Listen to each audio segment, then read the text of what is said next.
Hello, hello. It's time for Tina's RPG show, I guess. I'm Tinahacks. That makes it my show, I guess. It's going to be a good one today. We've got a heck of a run coming for you. Final Fantasy III is one of those games that people who know it tend to love it, and people who don't know it are about to love it. Hey, Nikki, you're about to do a speedrun of Final Fantasy III, is that right?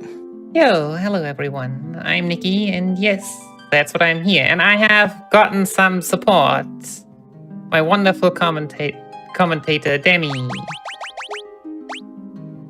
The white mage shows up for like 11 seconds in this run. I'm very proud of that fact. It's doing better than most of the FFs at this point. Alright, we're ready. In 3, 2, 1, let's go.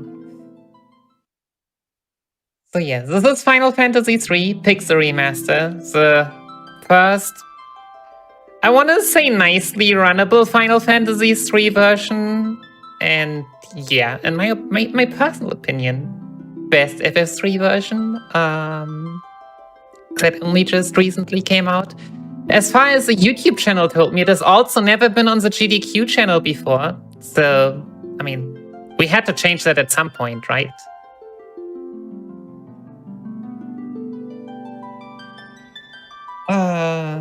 But yeah, starting as every Pixel Remaster version also with cutscene time. There has been The world is. Go ahead. There has been a new glitch, but I have not been able to make it work for this cutscene.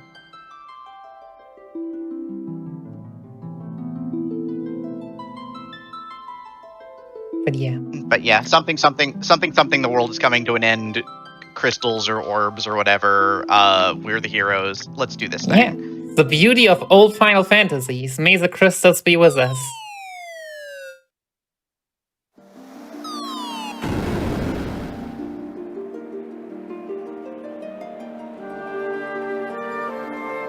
But yeah, immediately falling into the hole. Also, bless the 2D versions. And the 3D versions, you only have one character here, because they slowly introduce like the 4 different characters and try to give them some background story. But yeah, instead we have 4 cute little onion knights. They've got great armor, admittedly. They look cute. We'll see them again later. For a very important purpose. Oh yeah, also I shouldn't forget some config menuing. Optimizing simply because we can. Oh, I chose random names and Dre has still made it.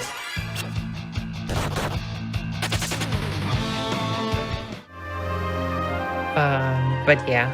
3D versions, I want to say in general, have been more difficult, but also have had a lot more what am I doing? Defend, double attack.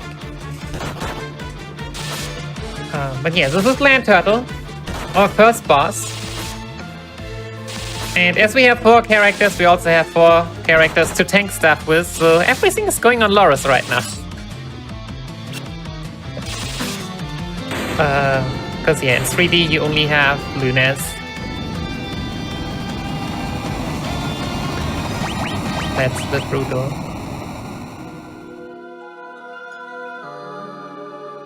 But yeah, Land Turtle, not very healthy. Kind of just your intro boss here, kind of a pain. Nice dodge there. Yeah. So while we get through this fight, you mentioned the new glitch, the resolution glitch in Pixel Remaster. Has that been routed into all bosses at all yet? No. So yeah, I mean, since you are talking about it, so yeah, I was actually the first Western runner who saw it, because the Japanese runner named Kakun was running Final Fantasy V, and suddenly his PB was an hour faster than, well, an hour. Let's say the fastest English time was at 350, and he was going for sub 3. And he was naming it resize glitch, but yeah, I guess resolution glitch makes it more obvious. So basically, what the resize glitch is that by changing the resolution of the monitor where your game is, back and forth, gets you into a glitched state in cutscenes. So if you use it in one scene, then you will enter the next screen in a very, very glitched state in which you will have control over the character. Well, if there is one. Which means that theoretically you can skip into any position that is shown on a cutscene. Like, for example, in FF5, the first one would have been when Galoof goes down with a meteorite, you get into that glitched state. And instead, you have Bart's in there.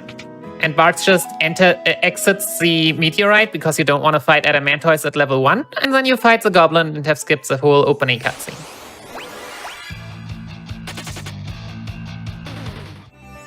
What is to note, though, that you are very, you cannot do much in that state, and you will soft block a lot. But what also happens, the steps that I skipped, is that it also creates an autosave. So you can reload the autosave and then do many normal things. But yeah, old FFs like the first 3 Final Fantasies don't have that many actual cutscenes. So there is like a 9-second run if you just want to enter the end screen in Final Fantasy II. Wait. Formation. You can go here.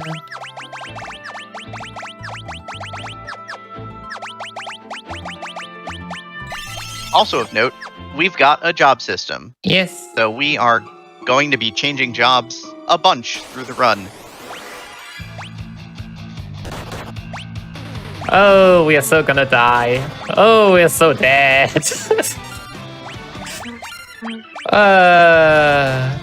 Beautiful. Let's just do this one again.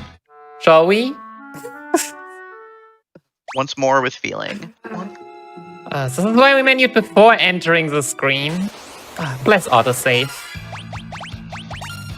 Autosave is what makes this version, like, much safer to run than, like, literally any other version of the game where you can get to the end of the game and then die on one of the last bosses and have to do the entirety of the final dungeon again. Yeah. I'm not sure what quicksave... Yeah, I think quicksave and autosave were first introduced in a patch for the 3D version. But yeah, for the PC, but every other version doesn't even have that, which makes the final dungeon, including the final boss, a lot tougher. Yeah, in particular, the first real United States/Western release of FF3 was on the 3DS. Was it on the DS? Yes. I think it was a DS game. Yep, I am totally remembering my Final Fantasies correctly. I've been doing this too long. And that is a game that, on top of the ridiculous difficulty of this game, was just generally a very difficult game on top of it. It was pretty incredible. What we have here...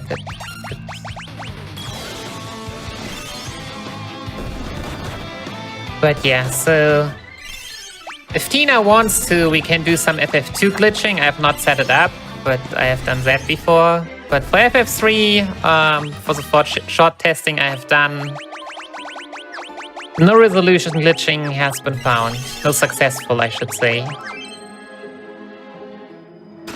But yeah, we're going through our first dungeon with lots of undead enemies. Actually, all undead enemies, which allowed us to just kill them with potions. Yep, we don't get access to auto battle for using potions on things, but now that we have enough levels and we're hitting 4 times instead of 2 with our tier 1 monks here, we can just actually punch a lot of these enemies now rather than having to throw potions at them, which does give us access to auto battle, which is like the Pixel Remasters, like one of the big focal mechanics, interestingly enough, of speedrunning the Pixel Remasters. having just commentated Nikki's run at RPG Limit Break of Final Fantasy I Pixel Remaster. Basically, auto battle does two things. One, it of course it does three things really. One is that it automatically inputs your input so that you don't have to think about it, and so it automatically will repeat the last command that you did. It will speed up the actual animations in battle, and it actually speeds up the start of battle as well. Nikki actually flipped a config switch early on, which is to carry forward auto battle between battles. Which means that if she needs to change command, she has a few frames at the start of a fight to toggle it off, and then do the thing. Otherwise the game will just fight on its own. Yeah. So we could be going for level 6 Jin. Since we need the levels anyways, we'll just grind here for a bit already. So we hopefully have a nicer time at level 7.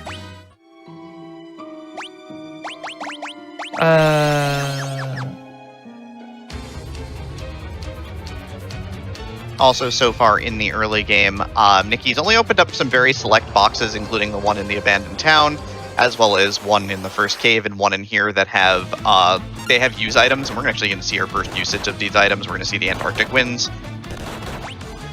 And so these cast Blizzara. Oh god, that's a big hit right to start. Yeah, I would really like, so in any percent, of course.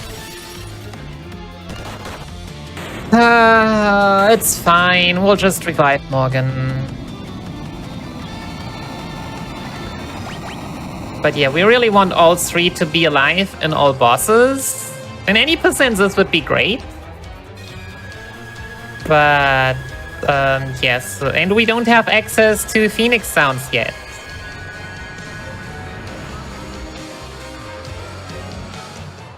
Which is kind of unfortunate and means that we'll have to take a detour to some reviving well.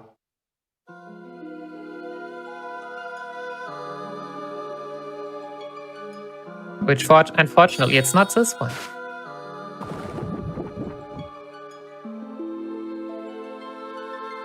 But yeah, 10 minutes in, we have already gotten our first airship and saved a kingdom. Or not, yeah, the whole kingdom. From an evil curse. So we're doing pretty well, aren't we? Yeah, we are, and this is Princess Sarah, not to be confused with Princess Sarah from Final Fantasy I. So of course we receive a canoe from the king so that we can get around, because Cid's airship, while it is an airship, does not have high flying. Mountains actually stop it right now, so the airship is not free flight or anything just yet. Yeah. So we have an airship, and for saving the whole kingdom, we get a canoe on top. We gotta get swole. This is how you get powerful, right? You gotta work those arms in the canoe. Yeah, so usually we would be sleeping here, but we can't do that because one of our characters is dead. Yeah, so we'll actually use the canoe a bit more, but mainly what it's there for is to get back to our airship.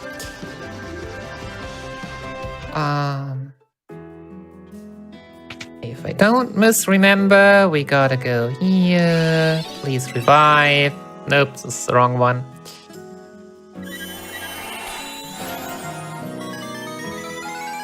Oh yeah, I got it. Well, yeah. Now I also gotta somehow suicide my 4th character again, cause experience gets shared in this version.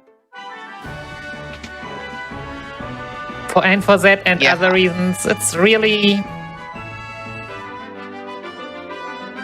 important to keep some characters dead. Hey Nikki, is it just me, or does Cid actually look like an onion?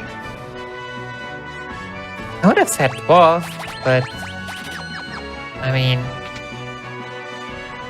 can probably also turn him into an onion. I don't know. I think that hat makes him look like an onion. But yeah, we are snagging up our spells here. Notably, spells need to be learned to each individual character. Everybody has a spell list, even if they're not in a spellcasting class. But we're going to go ahead and shift over to Black Mages right now for the elemental power of, ignition.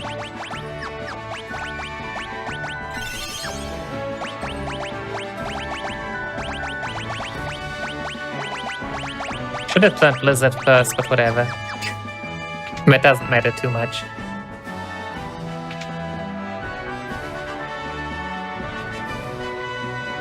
The other thing to note is that for weapons, Nikki bought 6 mithril rods, so there are 2 of them on the first black mage, 2 of them on the second black mage, 2 of them on the third black mage, and the 4th black mage is probably going to get hit in the face with a staff and die.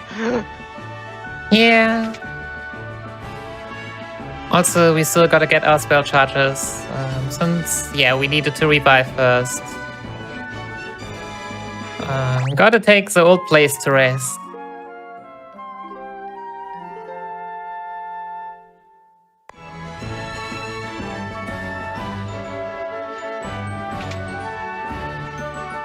But yeah, we are not even 15 minutes in and we have upgraded our airship already. And all that for what, Demi?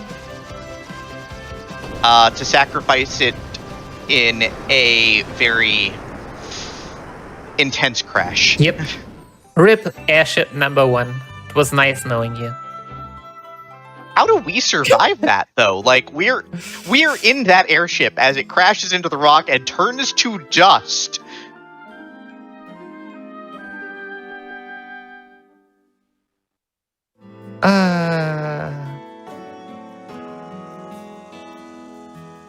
Alright, time for some more shopping. Because we need echo herbs, and this is the only place where we can get them.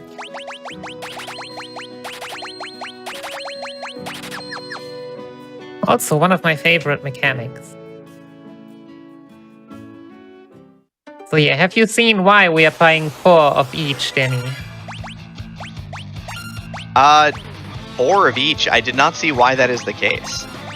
Let me just quickly... So, in this version, you do get a discount if you just buy multiple of something. Usually it is 5 for every 5 pack. So at 10, 15, 20, 25, the price always gets a bit cheaper. Just for the first one, that's not at 5, but at 4. So we are paying 380 instead of 400, for example. For 4 of gold needles, echo herbs, eye drops, or antidotes. Yeah, that's an interesting mechanical difference between other Final Fantasy games where you've always got to pay full price because the shopkeepers are jerks. We are here to save the world and I need a discount. I don't get a discount. Okay, yeah. Also, randomly, when you die, sometimes the game just decides to turn off the config option, which we really want, because faster loading screens.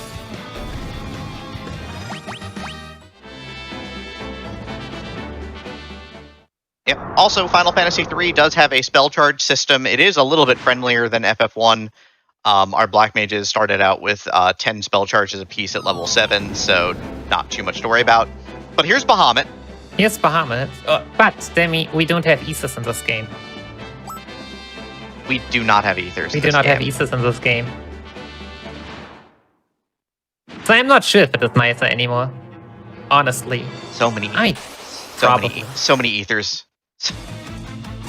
But yeah, here's friendly neighborhood Bahamut. As it is a boss, we'll see him again. But right now we are kinda too weak to fight him. Yeah, Desh tells us to run away. We're stuck in a nest, but we're still capable of bailing out here because otherwise we're gonna die. Yeah. Desh, our favorite ancient. Literally Eris's brother. Spoilers for like a 30-year-old game, Nikki. Jesus. I would like to say that I'm sorry, but I don't lie. So yeah, and we needed to reach level 8 at this point exactly in order to get a level 2 spell charge for Mini. So that we can get into this village here. So yeah, there's our 11 seconds of White Mage. I'm very excited. Yay. Yep. Yeah, we'll see White Mage a bit more, but... Yeah, the usage is basically to cast 1 of 2 spells. I'm sorry, Demi. Like I said, more than any other route seems to have these days, so go team. But yeah, We need to turn mini because otherwise we cannot. Oh, this is wonderful. Yeah, we're probably dead again. Unless we are getting lucky. We can try. Yep, notably, we don't do any physical damage at this point, so we are here to cast some spells and hope against all hope that we survive all of these combats.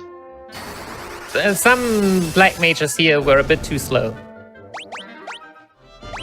They were all a bit too slow, I suspect. Well, our top one attacked first, and then the others waited until everyone else got their turns off, which we didn't have enough HP to tank anymore.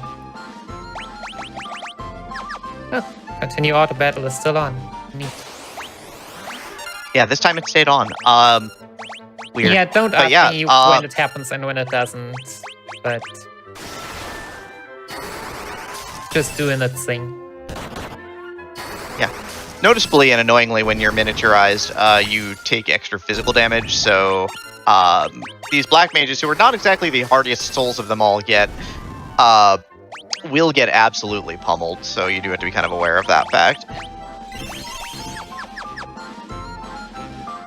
Yeah, diagonal walking is a very great thing in the Pixel Remaster, because, yeah, you can take shortcuts, but also if you are not careful, people have soft locked in the screen, and with people, I definitely mean me, myself, and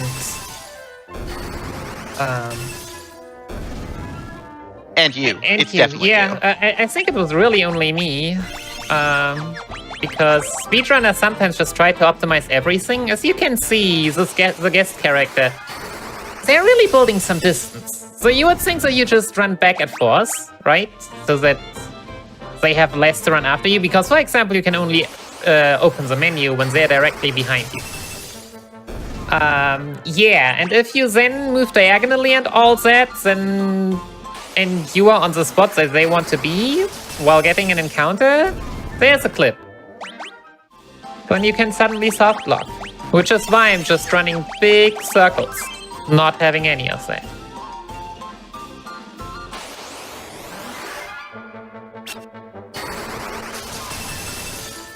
But yeah. So while we are grinding for level 12 in order to get 2 level 3 spell charges, I guess it's time to talk about our category, right? Probably?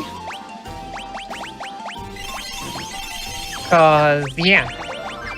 Tina asked me what I was really happy to run, and I was like, we are going strong with FF3 at the moment anyways.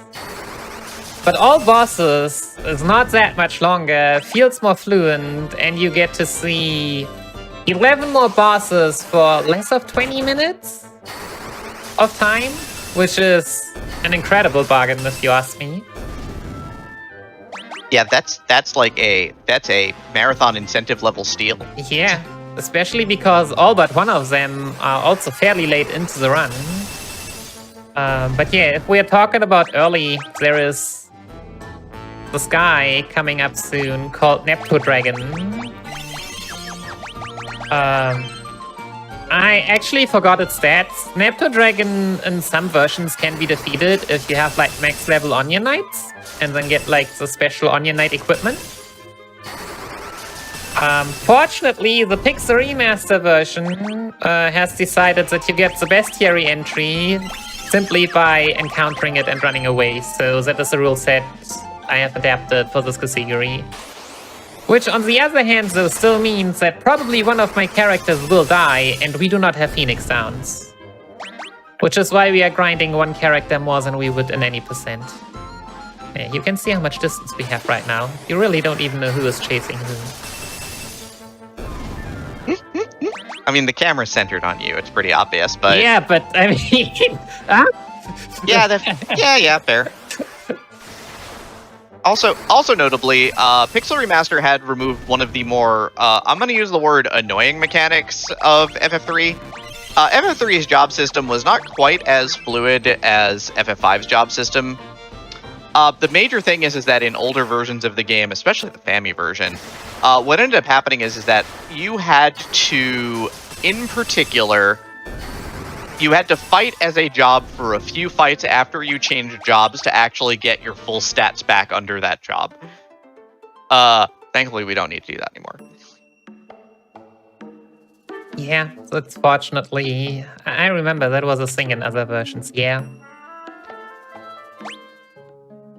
Especially because in this game in particular, there are a few fights that more or less demand that you be in specific jobs.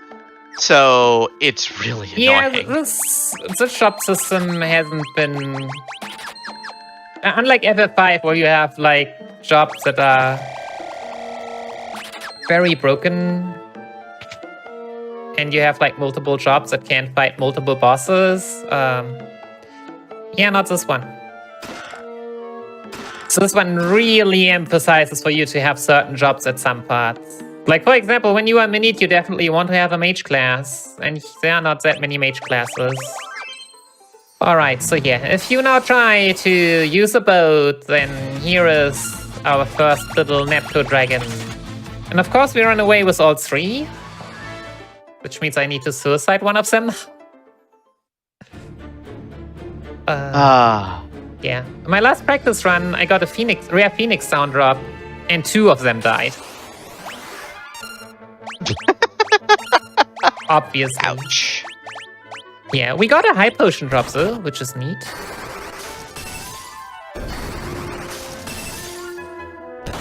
So yeah, we're going to cast some spells on ourselves here to off Morgan here, so we're going to go down to a party of 2 for a little bit. The other thing worth noting at this particular juncture is that we did buy a couple of copies of Thundara to go along with the free clip of Thundara, Blizzara, and Fyra that are in the cove there. So we are going to have, we bought original Flavor Thunder, and then we get the level 3 spells from, or the level 2 elementals from the boxes. Yep. Yeah, so there were also old 3-character strats, but at this point, it's just what we're used to. I've not gone back into looking how the 3-character strats worked, but yeah. 2 characters are usually enough.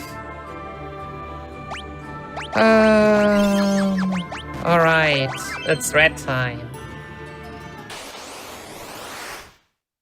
So usually we could be using Antarctic Winds, but I have already used those on Jin in order to hopefully have all 3 alive, but hey, it is what it is. So we hope that it's a 3-turn, but we might need a 4th turn.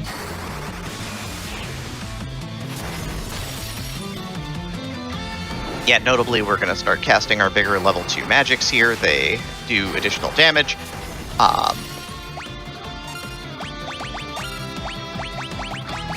Giant Rat does cast big spells as well as melee us down. This fight can be pretty difficult. Yeah, so Giant Rat, like many others, actually have an HP threshold at which they decide to cast stronger spells. Which is why we started the first turn with Blizzard and then went for the stronger attacks, because potentially 2 Blizzards don't get it below the threshold.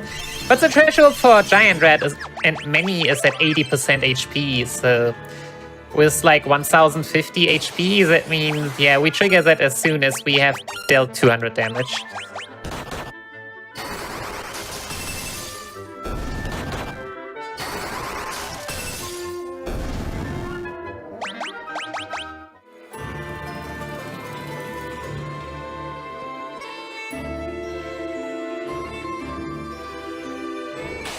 Right, yeah. So red is the reason we really wanted level 12, because, yeah, without... I mean, Z max HP as well, but of course, the 2 raw spell charges. Yeah, you definitely just want to, on a lot of these bosses, you just want to have enough power to unload on them very easily here.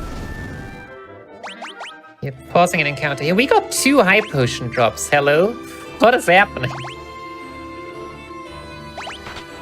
I don't know.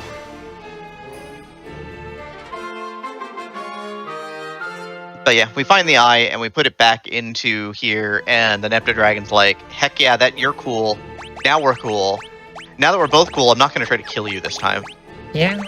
Now it's time for Blink and Don't Miss It, Demi. Go team! Some short white magic action.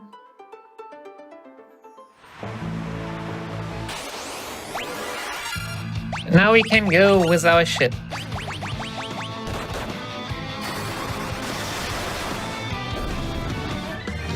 Pause that encounter at the end going out, so we hopefully get 2 encounters on the sea now.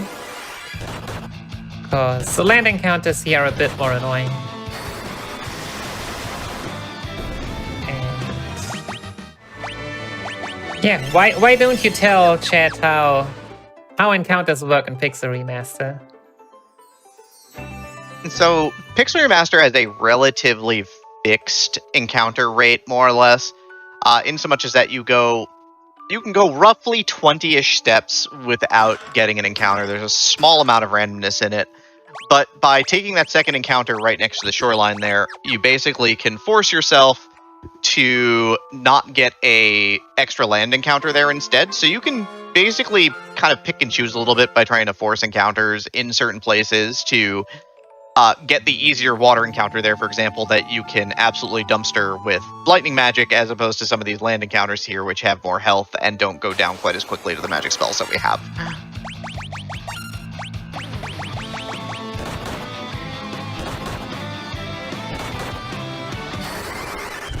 So yeah, gone to the cave of those old men, who have some nice treasury, and give us a toad spell.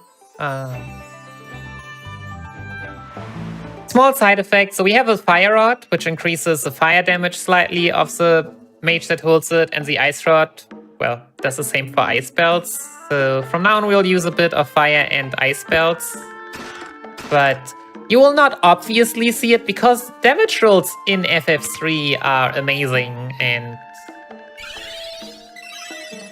you can have very high rolls and very low rolls.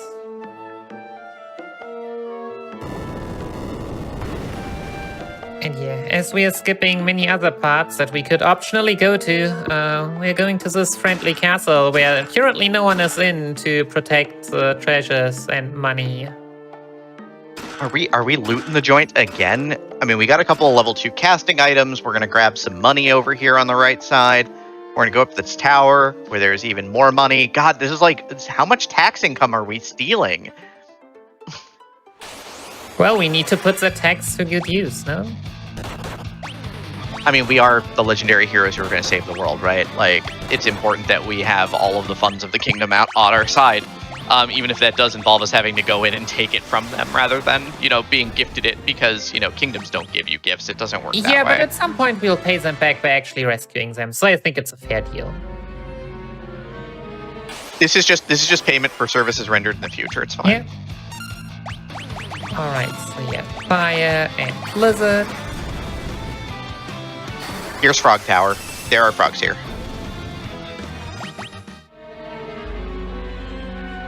Now, a moment for Demi. Yeah, we have to be a frog to go in the hole here so that we can get underneath into the water temple here. Yeah, they really tried, especially in the early game here, to require us to use toad and mini spells in order to be able to move forward.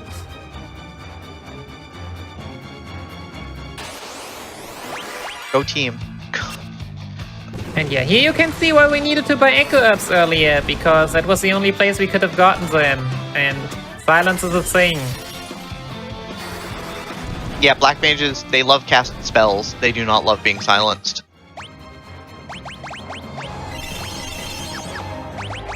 I guess I should have just sorted items, whatever.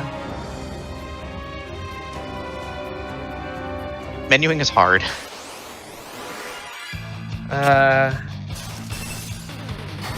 Also stopping auto battle in time. Yeah, I noticed that today when I was trying to play FF1 PR and start learning the speedrun for that. You don't have a lot of time. Like, there's time, but you don't have a lot of time to stop auto battle before a fight starts. So it does happen every so often, even to more experienced runners like Nikki. Every once in a while. Especially like with ambushes, you need to be careful because sometimes not all of the enemies get an attack off, but sometimes the last just doesn't attack.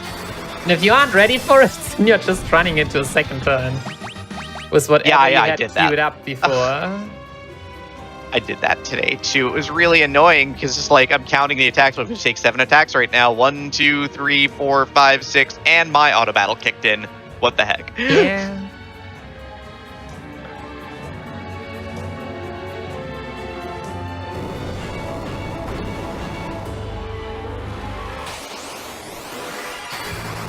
But yeah, the Tower of Owen is in the way. Forgot what it's actually doing. But as often we see a dungeon, we conquer a dungeon, right? And Dash is still with us, who slightly remembers things. Especially about being Eris's brother. Don't worry, this is not the last FF7 reference we'll get to see. Lots of voices, though. Lots of chanting here. And yeah, FF3 is also the Final Fantasy that really requires you to grind the most, I would say. But most of it we can do on the way like this, so it doesn't feel that bad.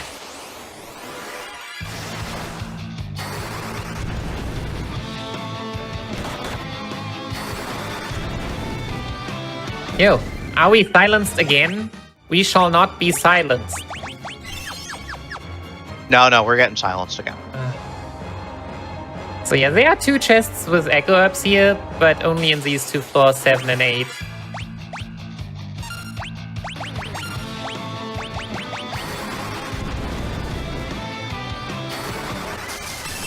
Notably, the other thing is that if you get silenced, one of the intriguing things here about auto battle is that your auto battle will switch to attack, so that you are still doing something. The thing is that after you remove the silence, you do have to go in like Nikki did and go back into casting a spell, because you will be otherwise locked into just regular attacking with your mages. It does not remove your memory cursor, though. It does not remove your memory cursor, thankfully. Thank goodness for memory cursor. Yeah, but sometimes that makes it even more confusing, because, yeah. Also, Ray, they are really trying to silence Ray here. I'm sorry, Ray. Have another one. We're running out. Alright, time for Medusa, the one that doesn't have a tougher script. 2k HP. Around 1k from the tier 2 spells, and then, yeah. We just hope that Medusa's nice, which she usually is. If that, which she usually is. Thankfully, the game auto-saves just outside. Ow! Stop that. The game does auto-save just outside of this, because it's a floor transition, so it's fine. Oh yeah, say something.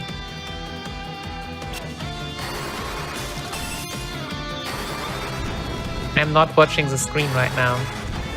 Here, take the video feed from Discord and not from Twitch.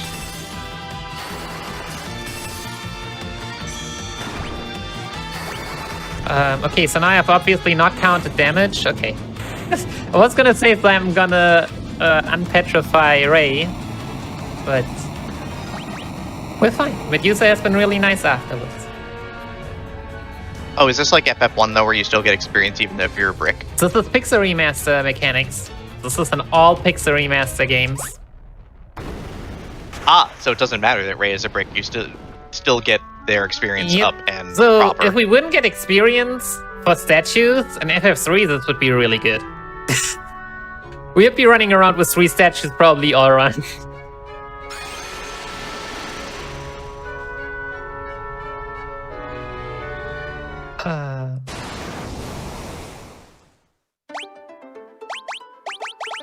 Help me though.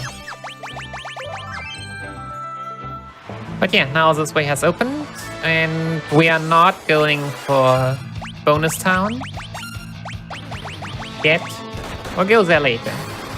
But you could go to the right there, to Geisel. Home of Geisel Greens, but somehow not Chocobos. But also, you could buy Blizzaga there, and get lots of money. But we ain't got time for that today. 2, 3, 2, 1.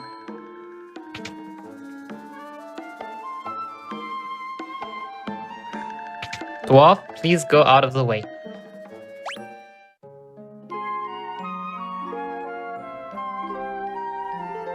Rest. Some more white mage action. Go team! Equip, remove. Unequip missile rod, remove.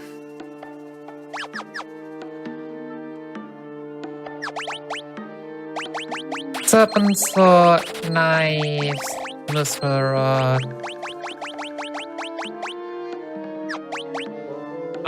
Where are we? Yes, element sword. I'm sure oh yeah, vests.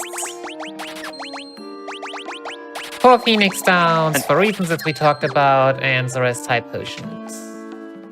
But we finally have Phoenix Downs for just in case purposes. Yes.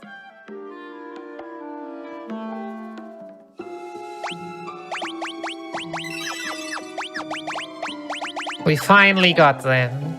You in the 3D versions, you actually can get one very, very early. In this version, you can only get one if you do a small side quest after you deliver Sid.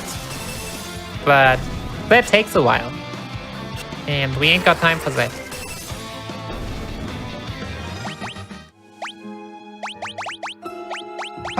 We've already used 2 gold needles, we've gotten 1 drop, whatever, you will pick one up.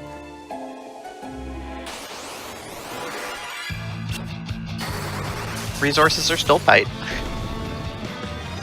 I mean, they shouldn't be, but you know how it is with Marathon luck.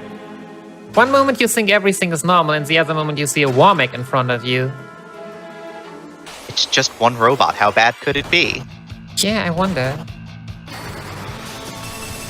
Did you enjoy getting flared by the robot? It took a long time to actually flare. It was warming up. It's got to rev up the engines and get the lasers firing. It takes a minute, right? Yeah. I mean, you know, Omega Weapon 5 is way more advanced and just atomic ray you right off the bat. That's a 15 one, no?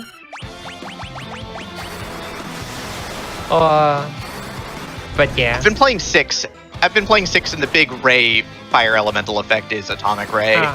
I think is it wave cannon? Oh god, there's so many good attack names.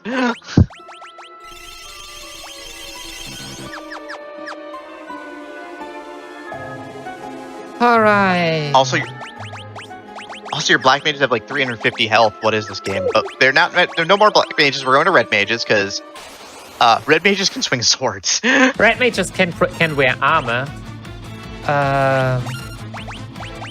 But yeah, welcome to Gutsko. We do not have Blizzaga, so this is taking a while. Again, 80% HP threshold, so we'll start off with some smaller spells and keep the big spells for the end, for the later turns.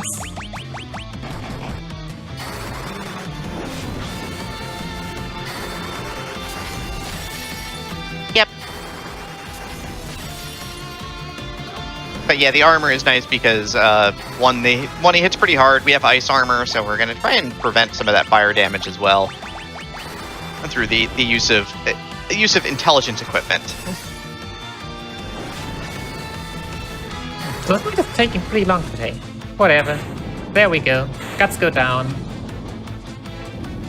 Yeah.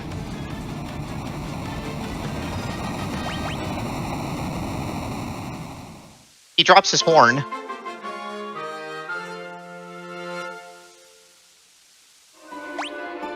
And as we also... So for people who have just recently joined in, you're running with 2 party members. You've said that there are also 3 party member strats. Is there a huge difference in terms of time, or is it a runner preference thing, or what leads you to run with 2 people alive in this case?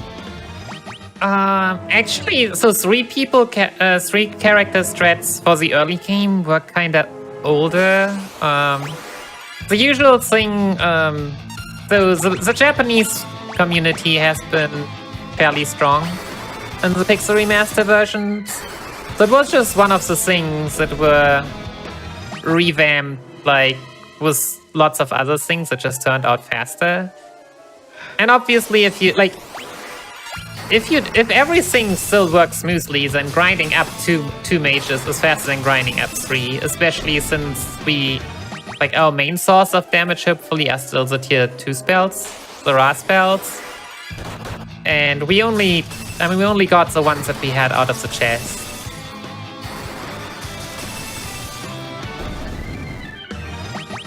Also, I suspect that money is fairly limited as well, so like when you need to buy armor and such, it can be a little bit difficult to buy armor for 3 characters. Yeah, as I said, partially I also forgot what the strats were, to be honest. As I said, we could have gone to Geisel, where you can buy 1 Blizzagas for like 4k apiece, which is a tier 4 spell. And what you can also do is get a Shuriken that sells for 1,500.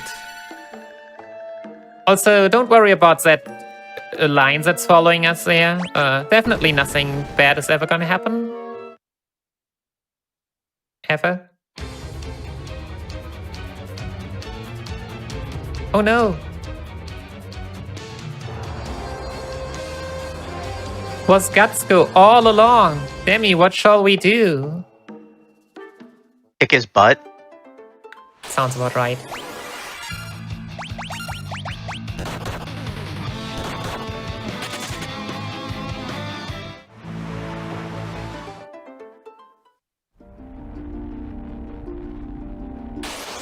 Alright, time for Molten Cave.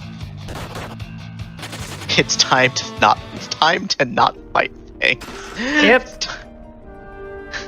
With Blizzaga, you would also grind for level 19 in order to, grind here as a black mage and then switch to a red mage for the next boss fight in order to still have 1 Blizzaga spell charge. But yeah. So we don't have Blizzagas, we kinda not worth it anymore. And we're already like level 18 as it is, so we're 17 or 18, so we're in fairly good shape anyways. Yeah, levels don't make that much of a difference anymore anyways. Soon it will be job levels.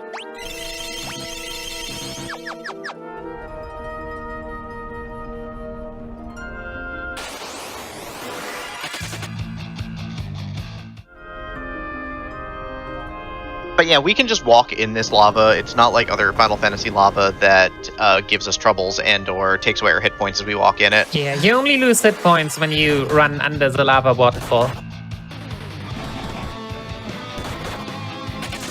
Not even your jaunty hats can protect you from a lava waterfall. No, they're not cute hats yet. Yeah, cute hats are very different. Jaunty hats are nice and all, but hey. Here's Gutsko again. Yeah. Gutsko has gotten stronger now. 3D versions probably have a cutscene, but that explains how we suddenly got Salamander, but hey.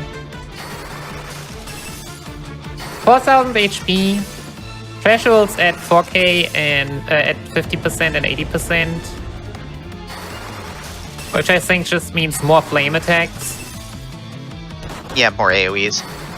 We do have a pile of high potions lying around for this fight, because if we get under, about 150-ish, and we get too close to range to die to a single melee attack, which is bad times.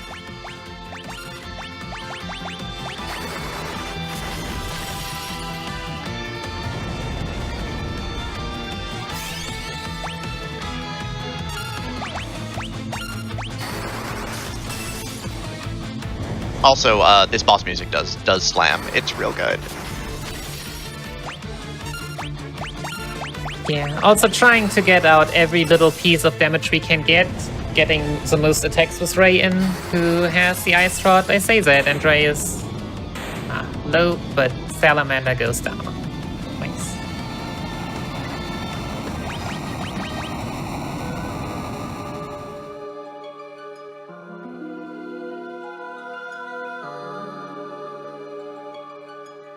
Pixel Remaster continues to be at least somewhat friendly, though. This is why the ice armor was the purchase earlier, so we don't drop dead now. But here's Ranger, Knight, Thief, and Scholar. 3 of the 4 jobs will be in this run at points. Ranger, I believe, gets gets the week off. Yep.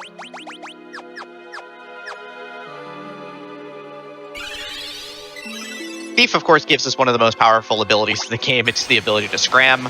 It's the flee command. You push the button and you get out of combat. There's not a chance of getting out of combat. You don't have to roll the dice or anything. You want out, you get out. Yep. And a neat little help. So it can also be really, really dangerous. If you talk to the crystal a second time, it heals you.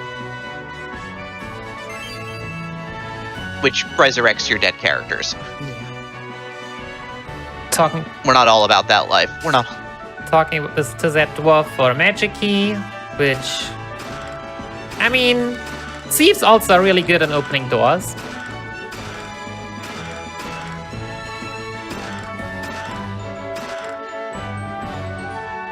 But yeah, grab most of the boxes here. Ton of items. Yep. FF3 at least also gives you lots of items. Neat. Yeah, it gives you basically... The nice thing about that armory is that it gives you the starter here for the jobs that you just got, basically.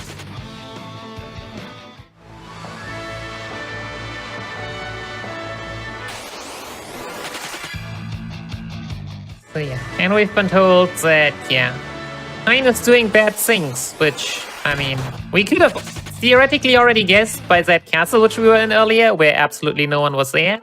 But now we're also officially told that, hey, there's a problem. Yeah, you're not allowed to do anything about it until somebody tells you to do something about it, though, because this is Final Fantasy after all. Yeah, so they wouldn't lay a trap and invite you into the prison. Here in Tokkul. Like, an earlier route also, I think the 3-character route, went here and got all the items and then went to the village of the Ancient, which is to the west of here, which only gives you teleport reasonably, so didn't do that much. But it's nice. It meant no backtracking after Gutsgo. So, speaking of Final Fantasy III things that were ported into Final Fantasy V, this whole castle is a tree.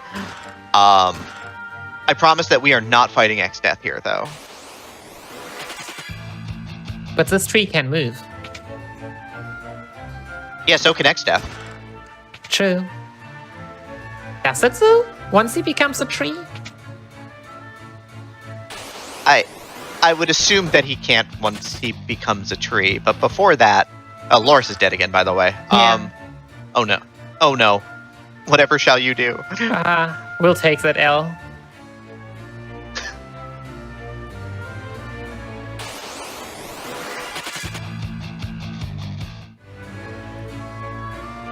Alright, it's time for some serious fun. Who likes RNG here? Any RNG enjoyers in chat? Who here loves randomness in their video games? Here's Hein. Hein enjoys randomness. Alright. Who takes that one? Oh, Morgan didn't even die. Oh yeah, because we grinded with Morgan earlier. Right. So Morgan has more HP than usual. I'll take that. Sure. Gonna hold this L2, huh? Alright. What do we have? Vulnerable to ice. Perfect. Remember how we just used all our ice casting magic? Ice casting items? Yep, I do. You can high potion yourself. You can study. But yeah, now we have to study so that we know what to attack Hein with. Fire. Nice. Great. Okay, we now switch our target because, yeah. Because you automatically... Because Memory Cursor never forgets. Oh, this is going perfectly. Remember when you're talking about damage rolls? Yeah, alchemists get additional power on used items, but it is very random. Exceptionally so, in fact. We just hit the low roll. So even after 3 Antarctic winds and 2 fires, we are not done. Great. Vulnerable to ice, amazing. So yeah, he switches now one out of the two we have left.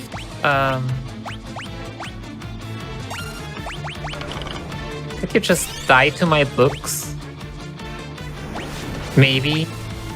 Maybe I should have also reset at this point, but you know. Probably, but you know. Can we please be weak to thunder now? There we go. Yay! Wait a second. Yeah, don't Zeus Wrath yourself. You'll explode. You'll max roll. You'll just hit yourself like 1200. So yeah, in theory, so my old note said that you need a fire weakness, which is 1 in 3 and then 50% afterwards. You could also do with thunder weakness, because usually the 3 and Arctic Winds and 2 weakness items should be enough. But yeah, damage rolls. We still need Zeus Wrath for the next boss, though. 5 are usually enough, sometimes 4 are enough, sometimes you need 6. If we all need 6, we don't even have an Antarctic Wind or Bomb Fragment anymore to make up for that. But, you know, RNG got a RNG. Also, I was lying. This tree doesn't walk, this tree floats.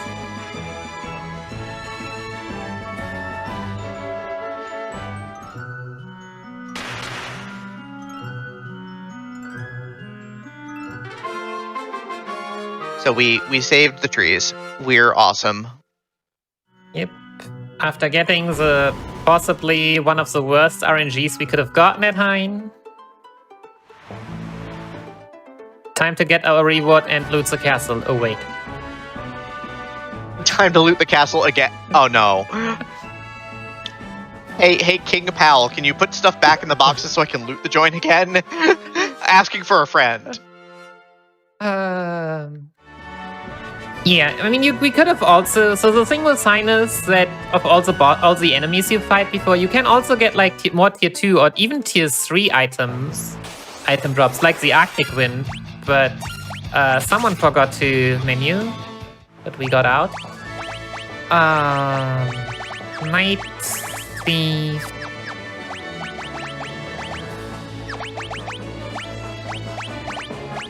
But yeah, also never getting lucky with that. But yeah, we now got the Wheel of Time. What would you expect you can do with the Wheel of Time, Demi? Read for hours upon hours upon hours upon hours. That sounds amazing. I would love that. No, it's actually part of an airship. We're gonna get another airship, everybody. Yep. We haven't had an airship in a while, right? So time for more airship. Are we crashing this one too? No. No, we are not crashing it.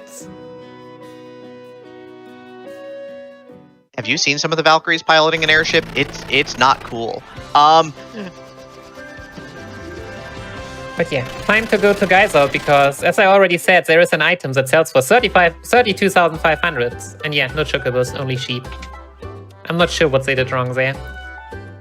The sheep are adorable, though. But yeah, we're gonna loot this shop. We're gonna steal from this item shopkeeper. We're gonna steal his family heirloom, the treasure of all treasures, the shuriken.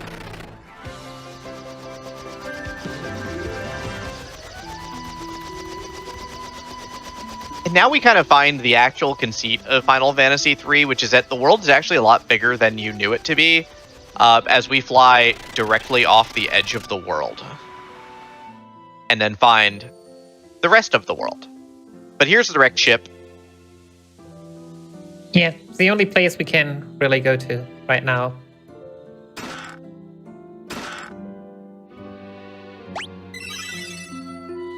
And here's more guest party member.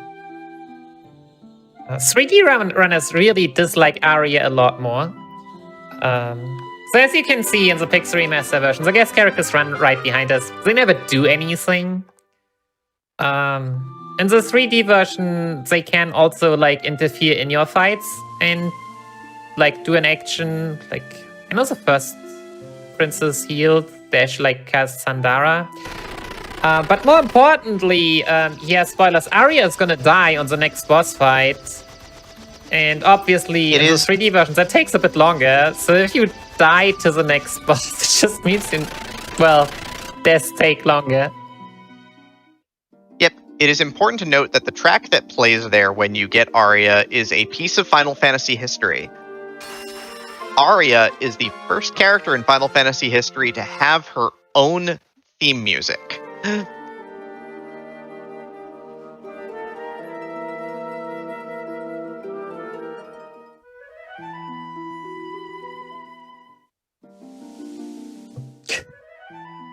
Don't you love it when, like...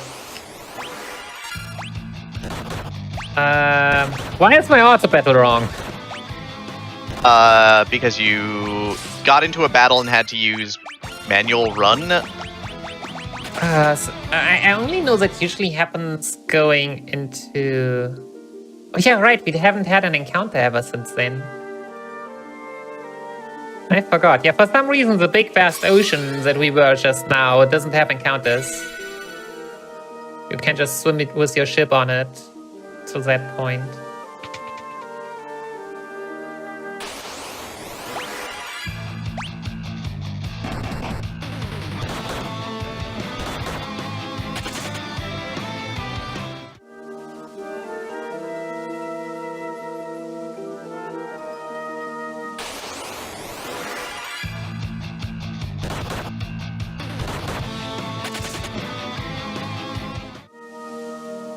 But yeah, making our way through here. Random enemies hit a lot harder now, which is why we have this fancy setup of the knights, the tank stuff. Well, once our thieves are critical, and the thieves still doing thief things and just scramming.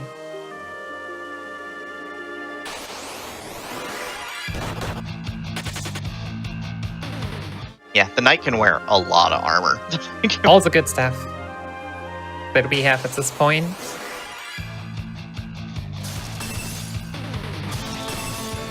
However, these jerks cast Blizzard. That's not a melee attack. Your knight has no idea how to deal with that, and they, well, this is why we bought Phoenix Down. Yep.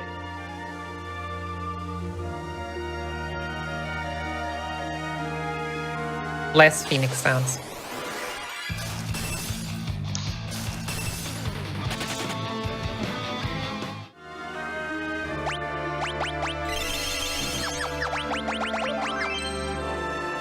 One more encounter, probably.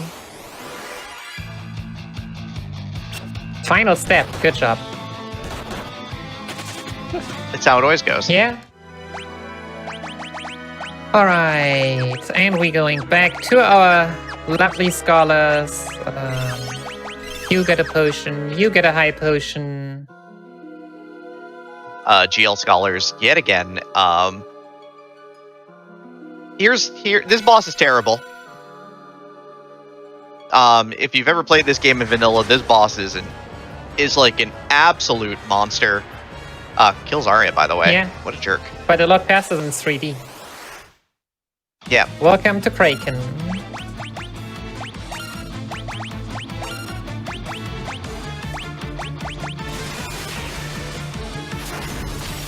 Yeah, Kraken's got 5,000 hit points, so we are hoping to get a bunch of high rolls. We're at 16. Oh, that's a nice roll. We're at 2,900. Okay, we're at about 3,500 now, so... Nice. That's a kill. Final roll. What a good 1,500 roll there. That's basically about as good as a Kraken fight you can get. Yeah. And I think with that, we have a good time. After the cutscene, I guess, that we'll take our first break. Which is like, I don't know, 30 seconds. So.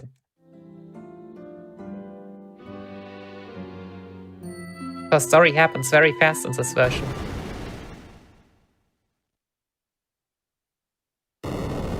We can't leave Arya. Don't worry, we're leaving Arya.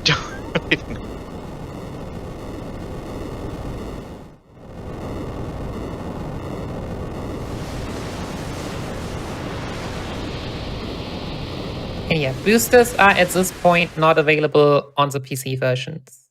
They will try to also make it happen, but who knows when that patch is gonna happen. Alright, yeah. I think now that we have opened up another new world, it's time for the break.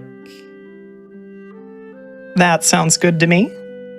So yeah, now is a great time for everybody who's hanging out to stretch your legs, get a drink of water.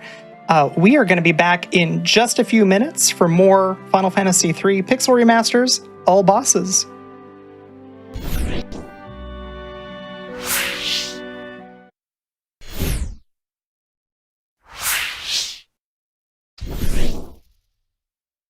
And we are back.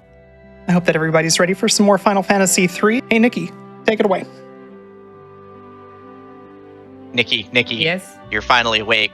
They're going to strap you to a cart now and roll your scholars out. You're going to watch a man be beheaded. It's pretty terrible. Kind of dark for a Final Fantasy game. Can't believe Skyrim stole this line. Unbelievable. At least you got your timeline right. Skyrim was FF3 was the one who did it first. I just assumed the Final Fantasy did everything first. You know why? Because I'm old. And you don't hang out enough with Vani, I guess. Vani's also old, but he's a good friend. True, but he will tell you that everything is inspired by Utopia.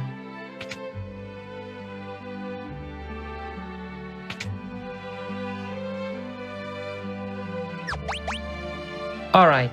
So yeah, we're going to strip off a bunch of equipment. We're going to sell a lot of stuff that we are no longer going to use. Scholar gear, rods, mage gear, mithril bracers, swords. Like, the shuriken's worth 32k, and we're not destitute anymore. We're not even close to broke at this point.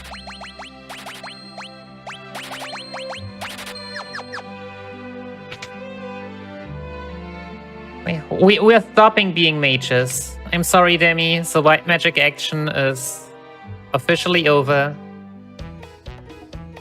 Yep. Notably, we did not buy any weapons. Why did we not buy any weapons at all? Well, because our next damage dealing class doesn't need weapons. They have their weapons right with them, just like in best FF1 fashion. It is time for the FF1 fan favorite black belt. That's right. We're gonna be throwing feet.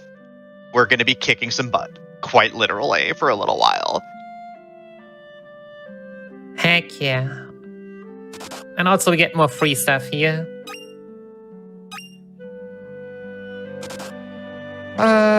Okay, so you turn into a Viking, you turn into a black belt, you turn into a black belt, and you into a Viking. So yeah, Viking, one of those classes that can just equip lots and lots of amazing armor and have amazing HP growth. Which, I mean, we still have someone that is level 2 right now. Good guy, Loris.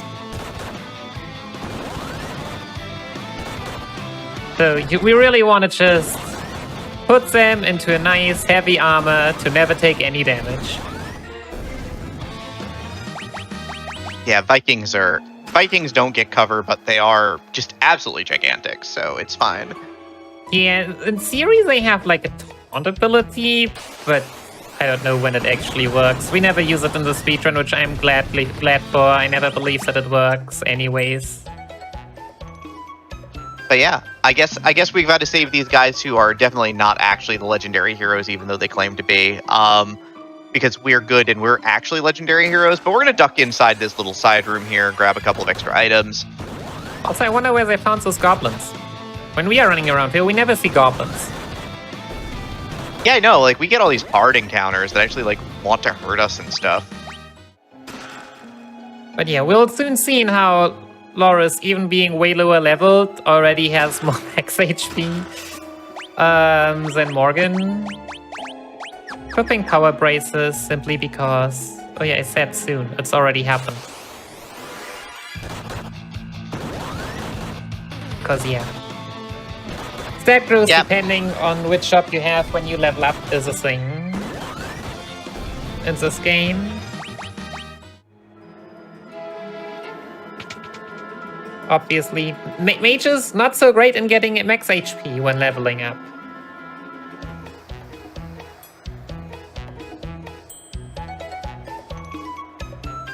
But yeah, we're down here to get these cool shoes that let us walk over things. Yeah, over the swamp. And she's giving us the wrong ones first, but our good little fellows know the right ones, and so we are out. They also know teleport, or some kind of weird teleportation voodoo, I'm not sure.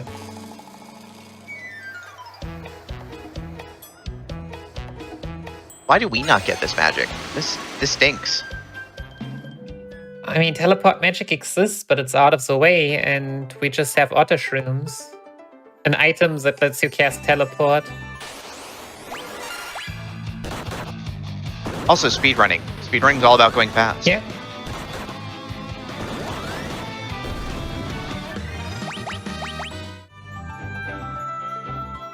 Yeah, as you can see, we currently have no thief, because thieves are not as good at tanking or dealing damage. But we have a door coming up soon. Also, Vikings and critical take even less damage.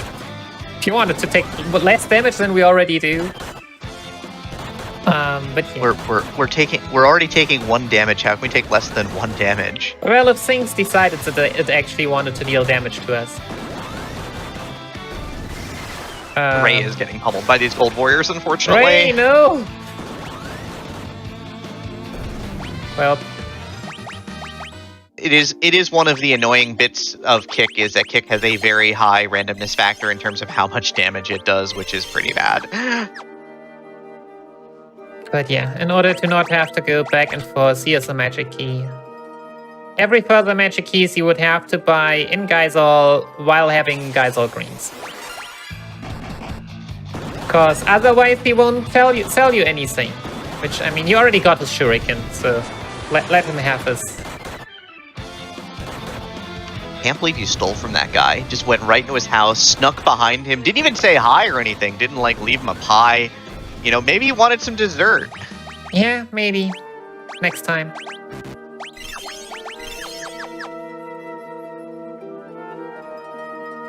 I also never get another encounter here. Well, jobs. You turn into a black belt. You turn into a black belt. You switch. Everyone front row. You remove claws, and then everyone gets healed. Wow, that high potion for 1 HP. Really paying off big. Alright. Money's not quite as tight in this one, but here's Goldor. He's a jerk. Can we be below 1,200 damage first turn? We should. Yo, look at that silence that we do not care about anymore. Yep. I mean... But we're gonna see the boost command now. That's right. We're gonna, like, lift in battle.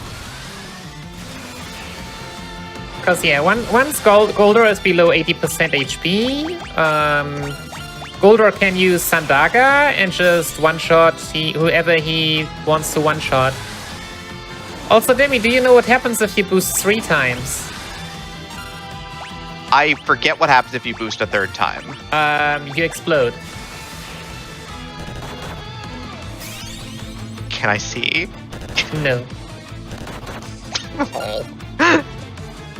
But yeah, now we're punching for like thousands of damage, and that's important. You just for 1 turn, but I mean it helps to get a bit of damage in before we are...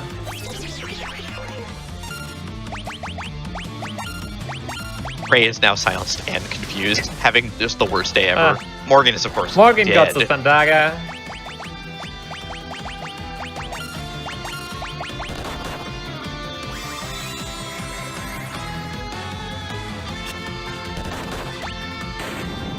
There we go. Fight was alright. And you even got the res off on Morgan, so...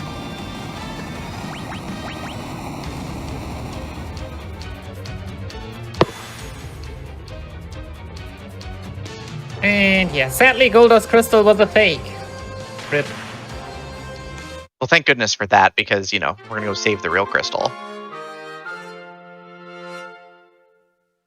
Yeah, we get some keys that I think don't have any relevancy, except that we have lifted the curse.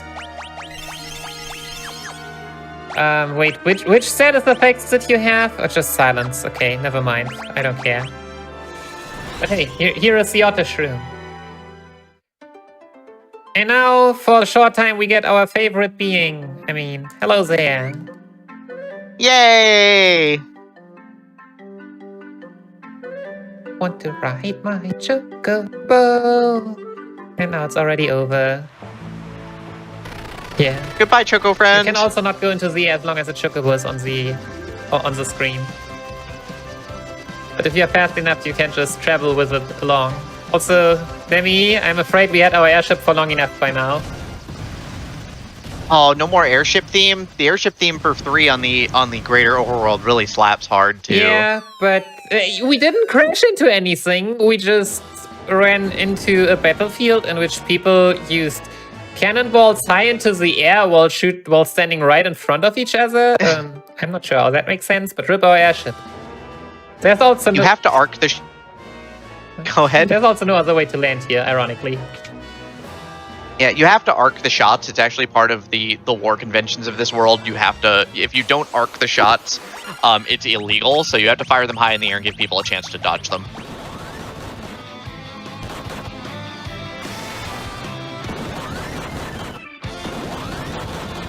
But yeah, welcome to Zeronia, which has 4 different parts plus a castle.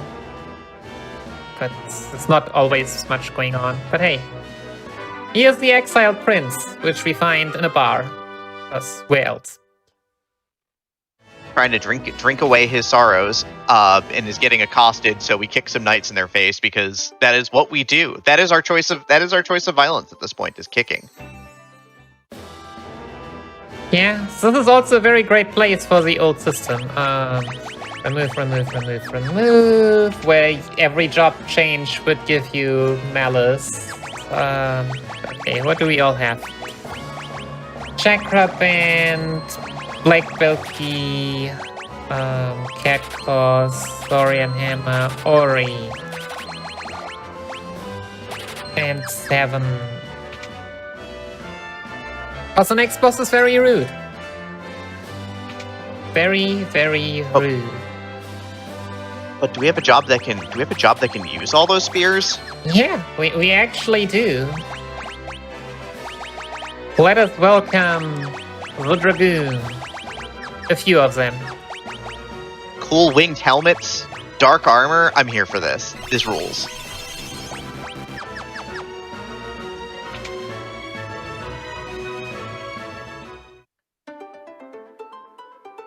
Cause yeah, I have not tested it. You will have to grind a lot more to fight the next boss without usage of Dragoons.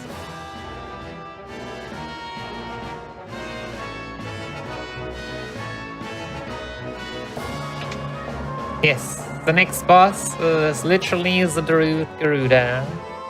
Beauty of FF16, but in this version, just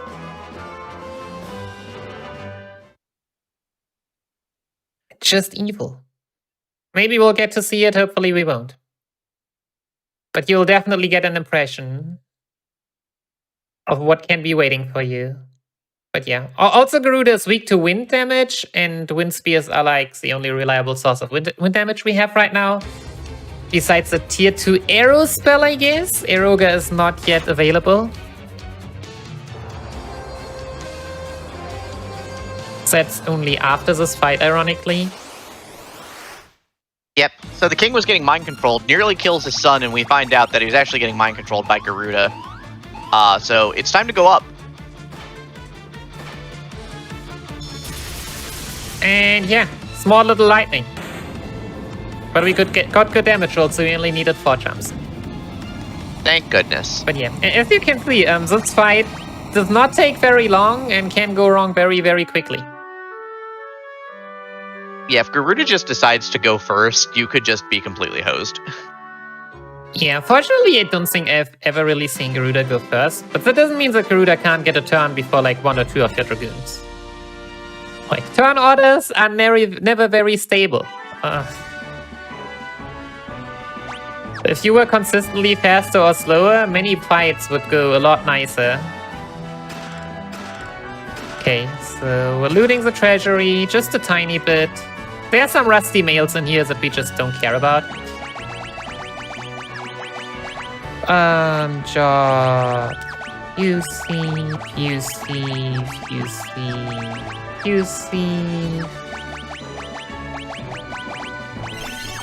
potions. And time to get an airship again.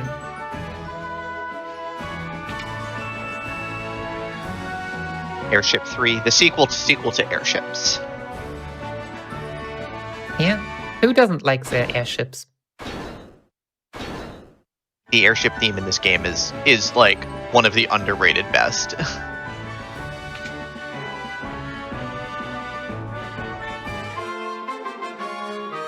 But yeah, welcome to the Nautilus.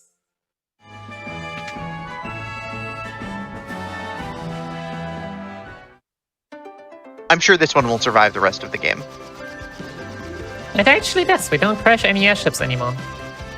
But yeah, the Nautilus is now powerful enough for us to go in here, because otherwise there would be like a magical field or something. Also, we don't need to cast Mini. We can just use Mini curing items in order to inflict Mini.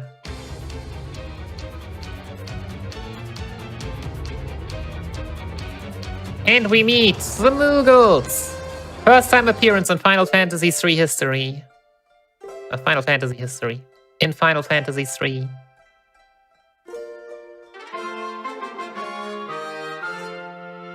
And Doga's like, yeah, that crystal that got destroyed, totally fake, don't worry about it. It's cool, I got you.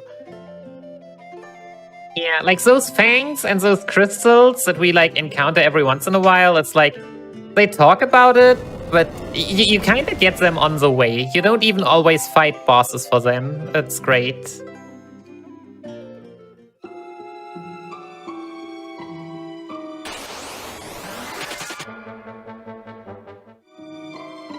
Yeah, this is why we're thieves. We don't want to fight anything in here. We don't have the tools to fight anything in here.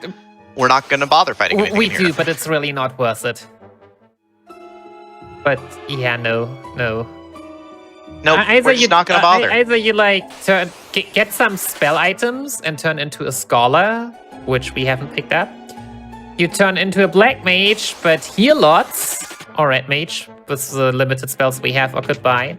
Or you turn into a geomancer, which would work, but also what for? For level ups that don't give us proper HP growth. We've opted out of having the tools necessary to actually fight anything in here, so we're just gonna run from everything. Yeah. Especially being mini means that all melee options are not there anymore.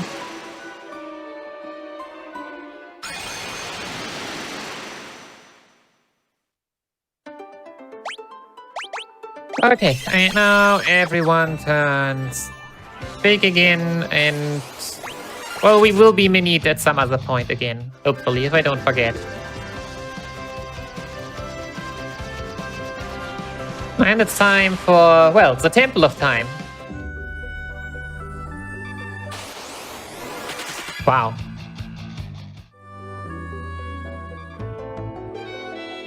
But not before weird underwater horses.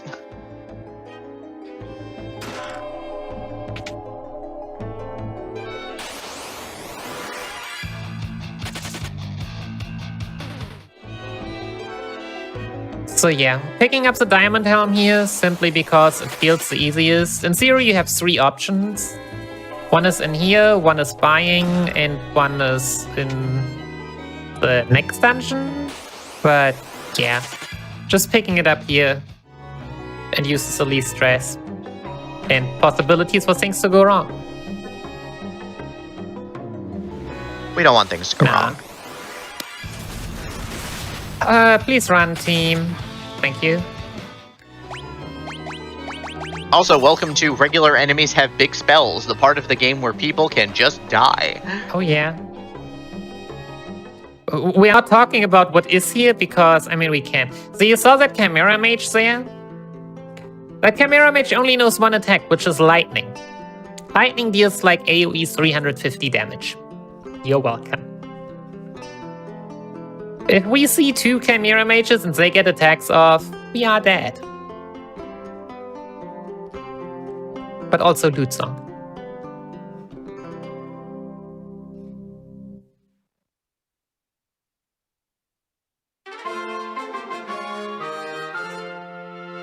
we have to play it to make sure that it's a good loot. Yeah. I mean, when you have a loot, you also need to show it off, right? Oh yeah, absolutely. I know what you did, Sam. I was trying to sneak that one through.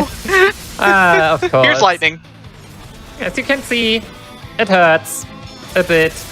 And so this is why we save on the screen, because Yep. this definitely happens way too often. Because we're going to get an encounter, and it's not going to be pretty a lot of the time.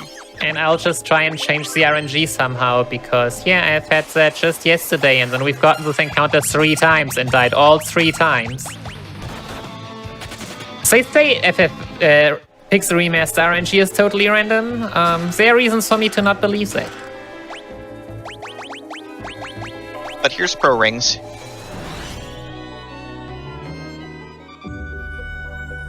Alright. Some nice items we can use, and now we know about. And use that loot that we've just gotten. But yeah, I guess for the fans, it's nice to see. And he will play the song again.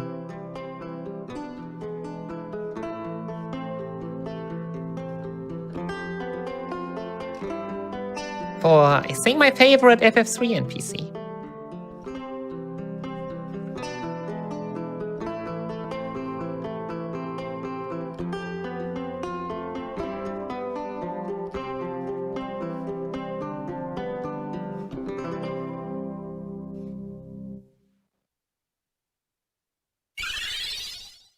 Let's welcome Unai. She has slept for ages, she is super old, but the first thing she does is just dance around like there's no tomorrow.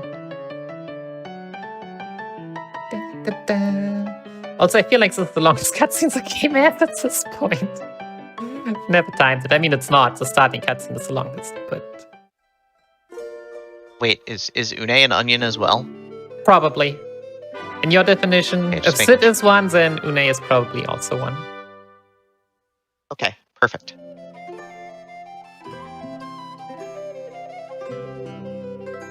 Also, have we sufficiently appreciated how fast the ship is? Also, their Fang of Fire, just, you see, we didn't even do anything. This Nautilus ship is the definition of zoom zoom.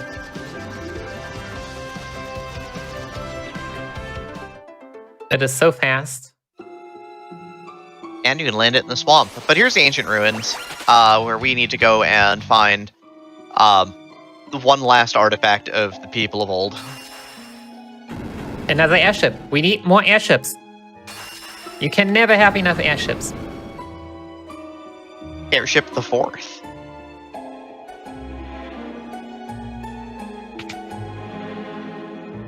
Okay. We have enough. So, Loris, turn into a Viking and equip another heroic shield.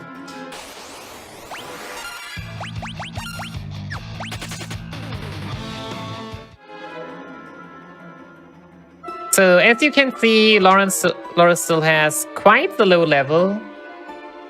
And especially the first fight is gonna be a bit tough. But maybe we'll get lucky. Also, Wind Spears. Runebow, Golem Staff, Defender, Lamia are 2 Blood Lances. Welcome the most important weapon. But yeah, so we'll hope to see an encounter that makes this first fight a lot more bearable.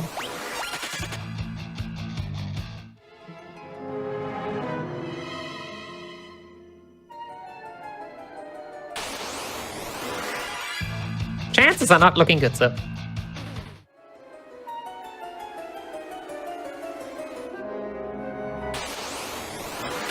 But you all get to see more cute little Viking. Just running at high speed.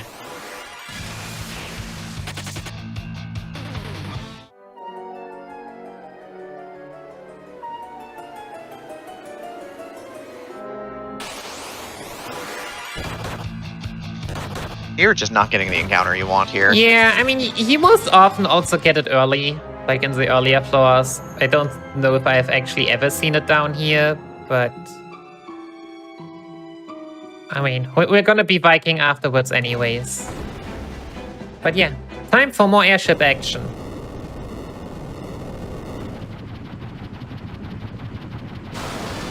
Here is the Invincible.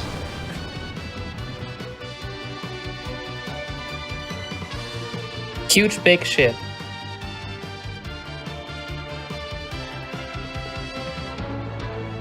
Well, also, I guess I lied. We will see another chocobo.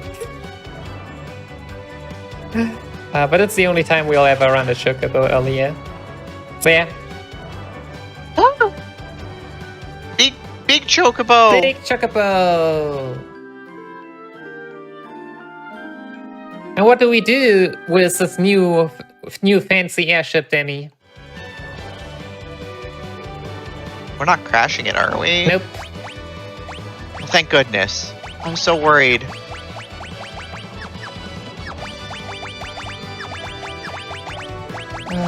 Optimize.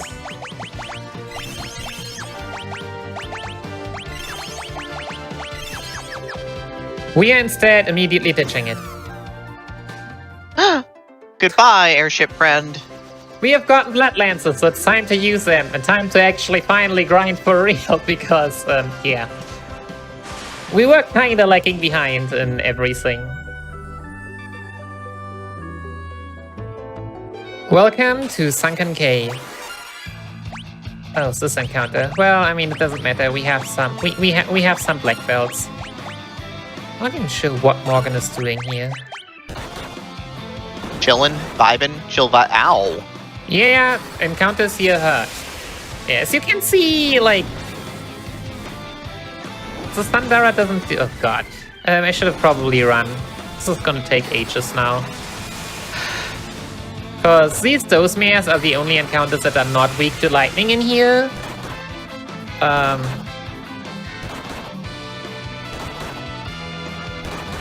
But yeah, so usually we would have gotten an undead dragon in that dungeon earlier, and then this fight just doesn't exist. Because we are immediately, like... Is it 3 or even 6? Like lots level higher. And the Sandara also deals a lot more. But yeah, so those mares fortunately do not exist in floor 2, where we will grind most of the time now. There we go. Give me that level.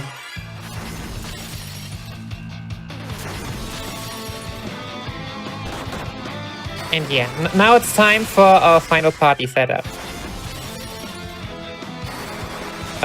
Called Loris, who didn't have anything to do when everyone leveled as a mage, now levels as a melee for way more max HP.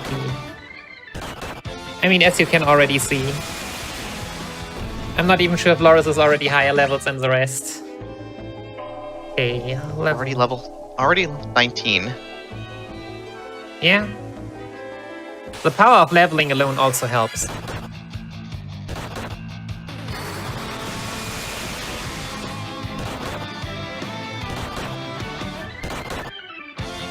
And yeah, I'm sorry, Ray, but I think for now you get to chill a bit. And explore the ground. We can give you very important role later on. Not a big deal. Second Dragoon? No. But yeah, as you can see, Blizzara dealt 42, now we are in crit, now it deals 1. So... no need to be afraid of anything. Also, look at that maximum health just go through the roof right now. Already at 900. It's really amazing. Level 22. Now we're heading to B3. Diamond Mail. And we're switching to the real strong class.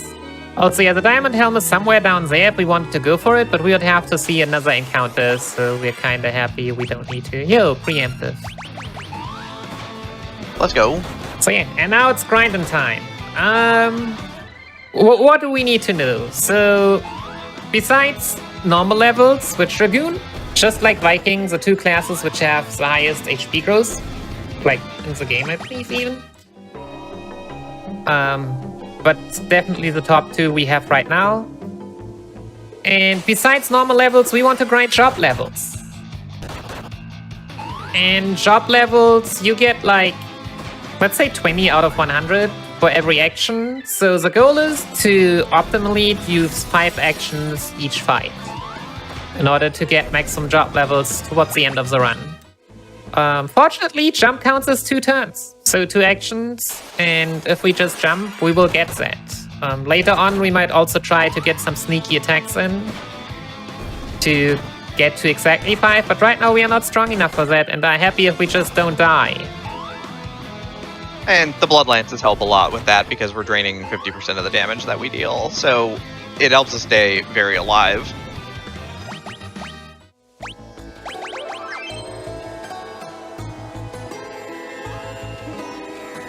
But yeah. Also, this cave has amazing experience compared to quite some others we'll see, especially those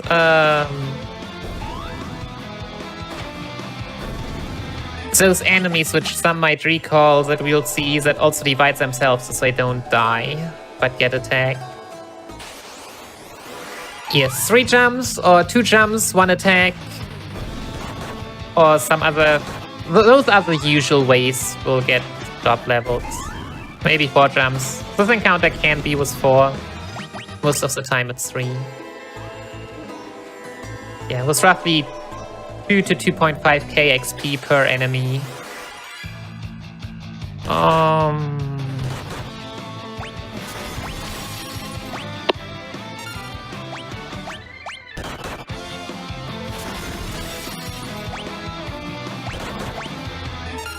Okay, yeah, gotta be careful. Because if you keep auto battle on after row, you just normally attack. And we also would like just the bonus damage from jumping, because we heal more with those.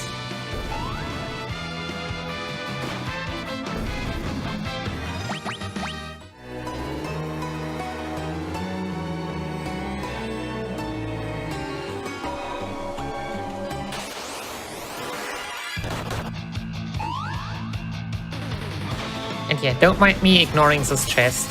We don't need that chest. We do not need this chest.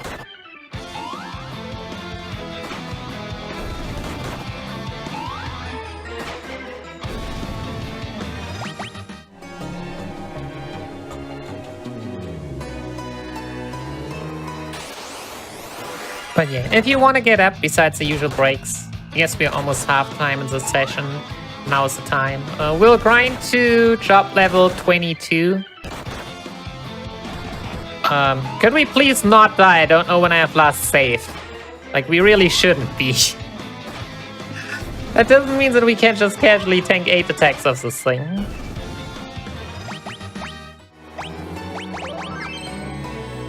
Yeah, job level 9. So now reaching job level 10. We can go for some slightly fast attack if the enemies so allow us to do so.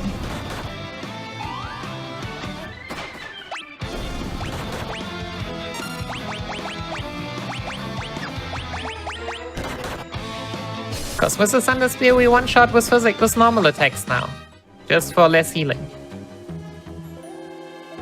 Yeah, I mean, it's the risk you take, right? But it speeds things up because less animation time. Yep.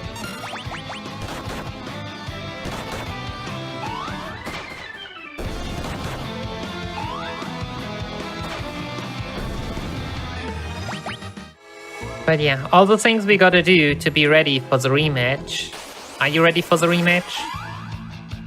I'm ready for the rematch. But yeah, we need these job levels just because we need the health percentage, or we need the stat percentage. So yeah, you will see that we really don't have a lot of, like, we do seem pretty overleveled. At the end, the final boss wants to kill us, and there's only so much you can do. At least in all bosses, we are level higher than in any percent. Yeah, the big thing about the second half of Final Fantasy III, this is also a design thing that came up in other RPGs. Final Fantasy Legend 3 does this as well, is that you reach a point in the game where bosses, they're just like, yo, you want to have Quake? And the bosses are like, heck yeah, I want to have Quake. So, like, all the bosses get Quake. And can just start massively AoEing your party down. It's kind of gross. Yeah.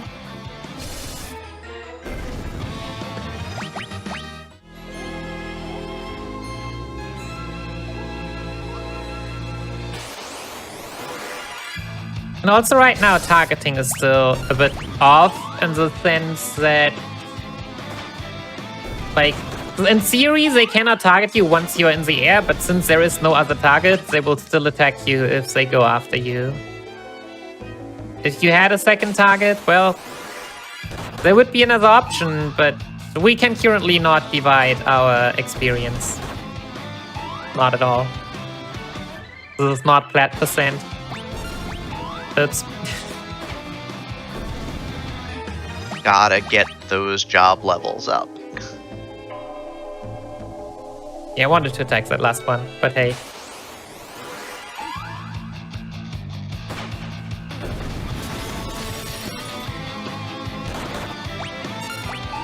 But yeah, we're almost there.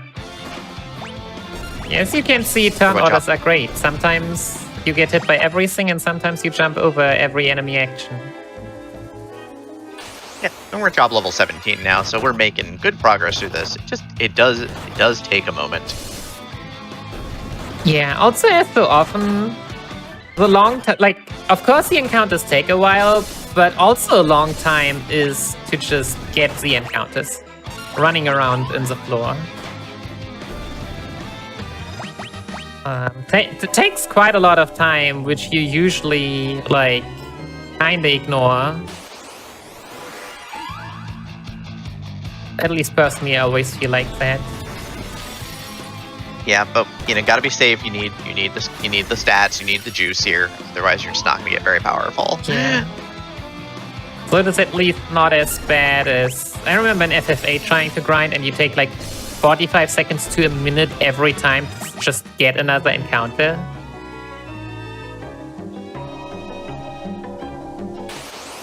It's fortunately not as long here.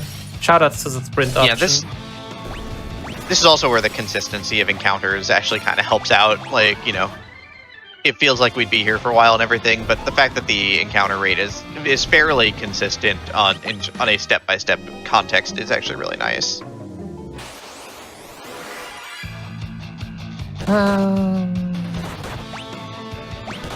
Okay, I know something went wrong here with that strat yesterday, but I will still do row plus 2 attacks plus jump. Even though row might only count like a half or something, I don't know. In theory, it should be enough. There we go. Alright, one more, and then we'll go to the next floor.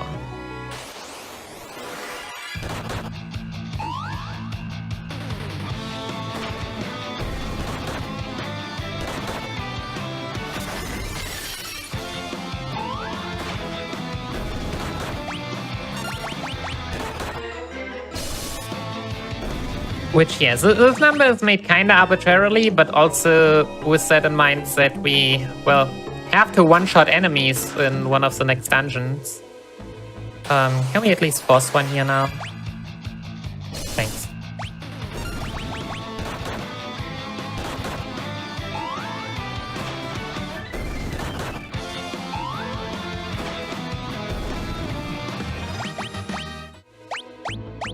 Alright. So yeah. What helps against enemies taking so long to force? Enemies and chests. Enemies and chests rule.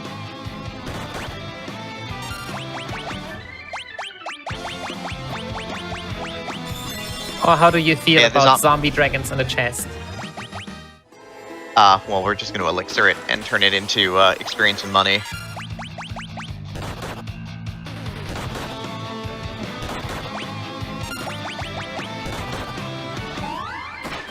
After that undead dragon didn't want to show itself in the last dungeon already.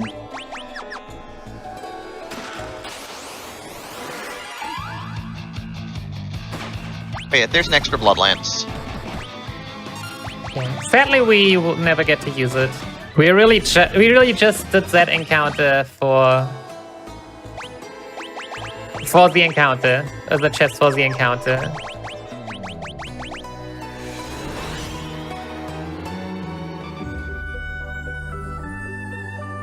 But yeah, that was the grinding.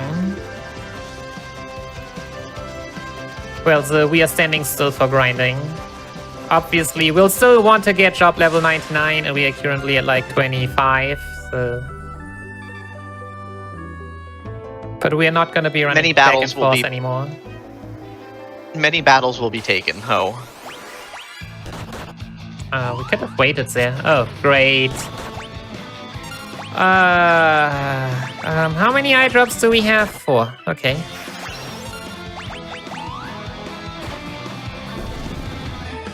So yeah, these enemies can inflict blind. We'll see a few more of those very soon. We hate them. I mean, at least we got our 4 turns off, or 5 turns, thanks to... But yeah, you just don't deal proper damage when you're blinded. Just not a thing, sadly. Unlike FF1, where blindness does absolutely nothing. Or, you know, the original SNES release of FF6 where it gives you cool shades, but does nothing. That's the best kind.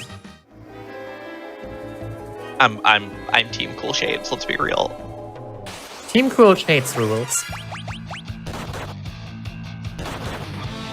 So why are you defending for a couple of turns here? As I said, in order to get 5 turns and get the job level up. Confirmed.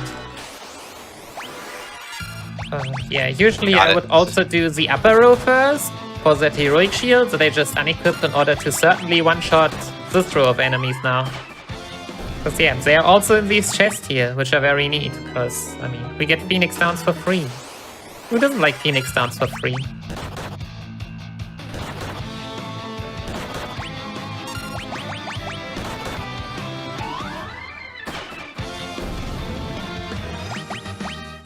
But yeah, I guess it's also time to talk about which extra bosses we have in this category.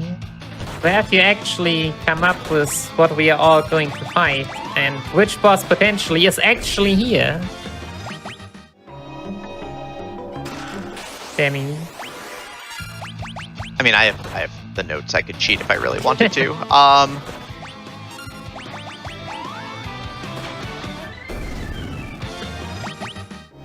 Right, but yeah, there's summon monsters in this game that you can fight because there's a class that can summon. So, ironically, even are we 2, gonna fight? Because they weren't as inspirational as an FF5 yet, and some classes just have like a better class. Which I guess the Black Belt is already one of them. So I guess we're gonna fight Bismarck, right? Dang. Alexander? That would be epic, but I think then we wouldn't be in Saronia, but against Saronia. This is very true. But yes. Our first set, or second set of optional bosses, I guess, are gonna be the optional summons. Which one is actually right here. So any percent also goes here and fights these chests, because, as I said, chest monsters, good to get. Also get 4 elixirs for free. Can't get wrong with that. But we also immediately have our first summon boss here. Welcome, Odin. Good looking Odin sprite. Got the shield, the sword, the horse. It will try to cut you in half. Yeah, casual 20k HP, but I mean, we can see how, I mean, especially after the grinding we've already done, how strong the Dragoon is, especially with double Bloodlands. Just heals up every damage it takes.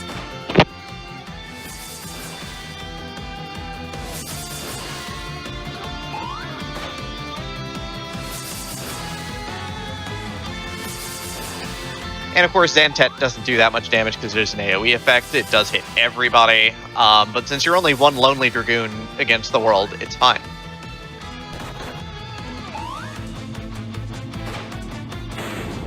Jeez.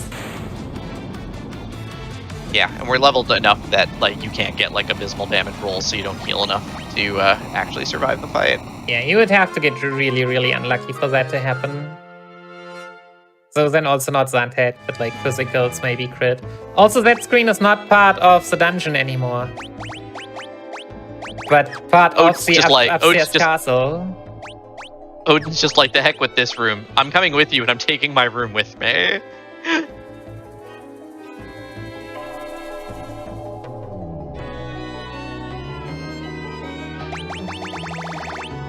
Okay, so for some reason I don't have an Oddish room right now. I'm not sure why. So I guess we gotta backtrack. Oh, also everyone gets healed. Yeah, whatever. That's no fun. Could you please kill someone for me? Oh yeah, Glitz just got obliterated. The levels on the others don't matter anymore.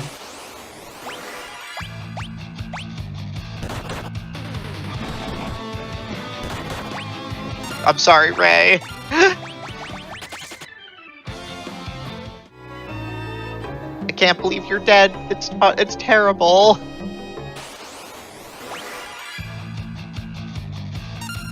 No, we have the heroic shield. Sure, just defend.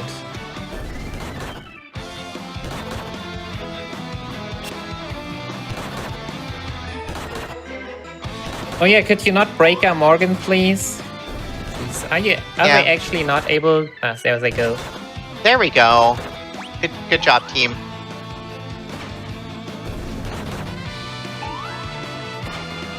And now everybody is dead again. Yep.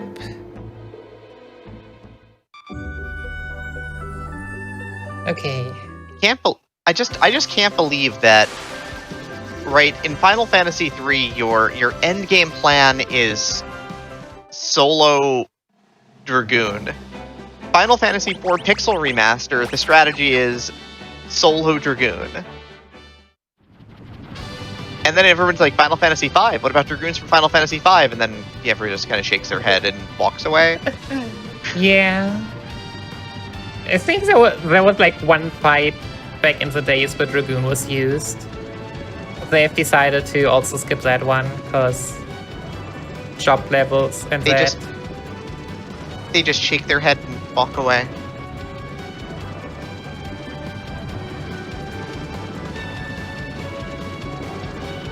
But yeah, our friend the Invincible here can fly over mountains, but only one tile worth of mountains at a time. It can't hop over mountains. Honestly, I'm glad that was not a mechanic they ever took for any other game.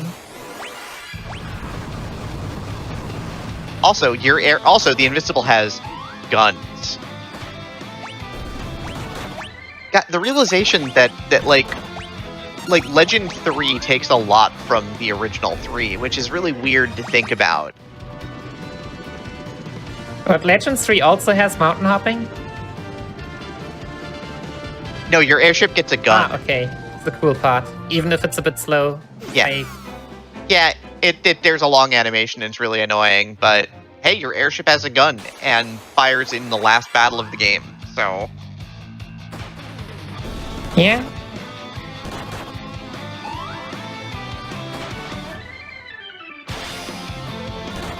Oh, yeah, talking about something. Obviously, I also need to equip those Blood Lances in order to actually one-shot these dividing enemies. Yeah, that's how it goes.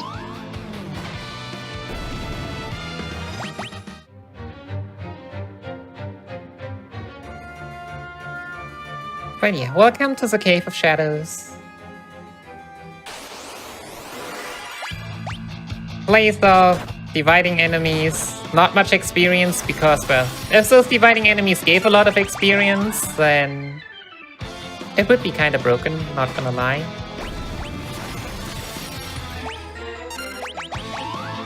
And home of the last bang, because apparently we still need one. Yeah, also the jobs that they in theory want to tell you to use for dividing enemies are Dark Knights, because they have an AoE ability on which they do not actually divide. But yeah, you're just strong enough and one-shot them, and it doesn't matter. Yep, if you flex hard enough, it's okay.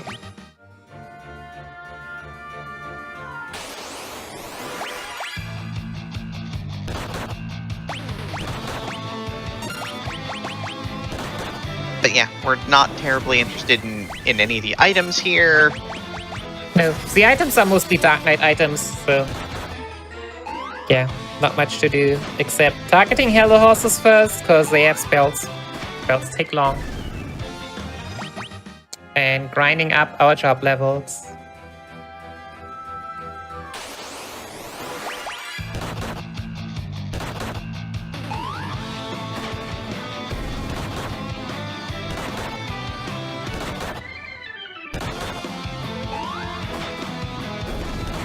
But yeah, we've got an absolute pile of levels on our Dragoon.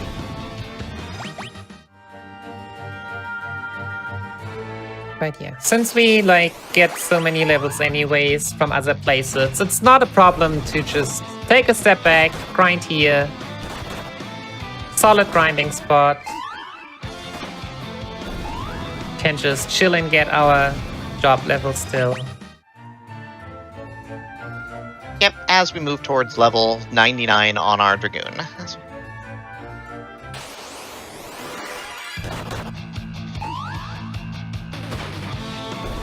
It's just... Also, this dungeon in vanilla, casual playthroughs, also a nightmare.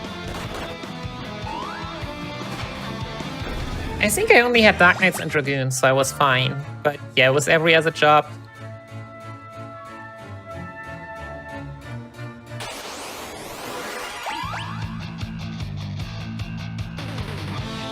Not that great. Not that great.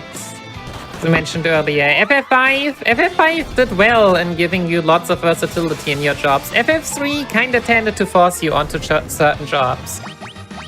Which, I mean, you could do without them, but you definitely had a price to pay and a lot more grinding.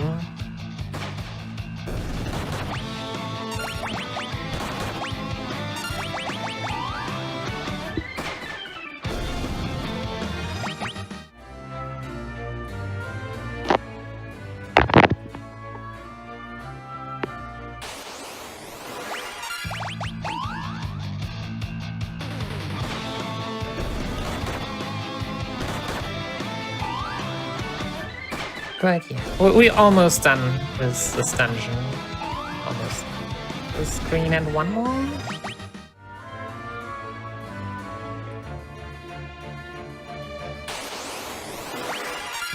I believe.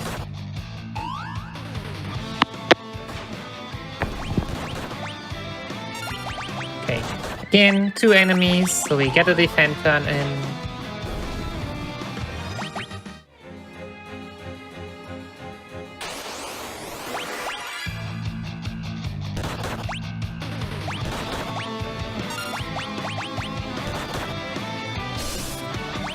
That was not what I wanted. Not even a little. I don't know where I miscounted there, but alright. Guess we'll just attack our way through. Also, why are we targeting the Haniel, the desktop first now? Heck. I don't know. Auto battle is always a thing for itself.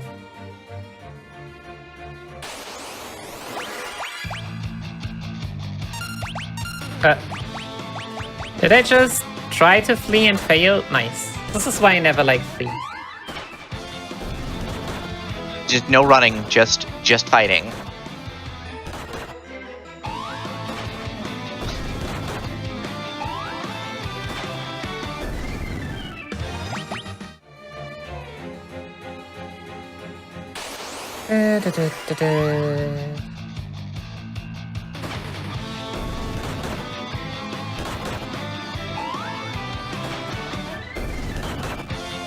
Alright, Loris. Do me a good one and jump past it. I feel like that's not how it's gonna work, but maybe if we are friendly and so.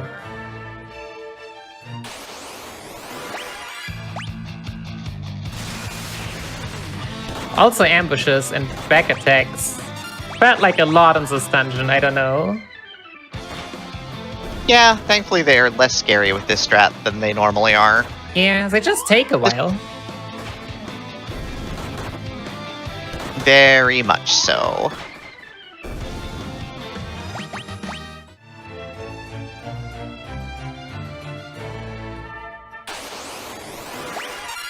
Also, knowing the path through this dungeon is super useful because it's pretty windy and has a lot of hidden passages in it. Yeah, and a lot of fake hidden passages. Like, hidden passages in this game are not, like, displayed by the thief, but are, like...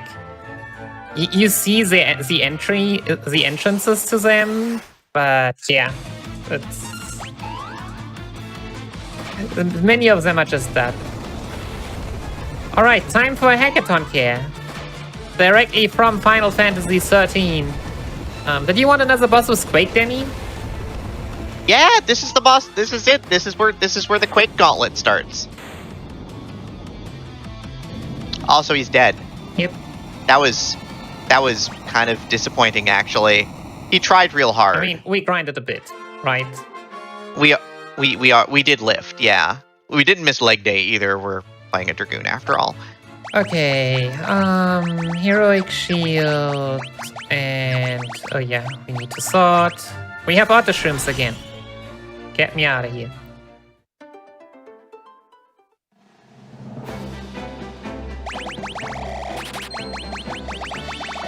Spying a few for good measures.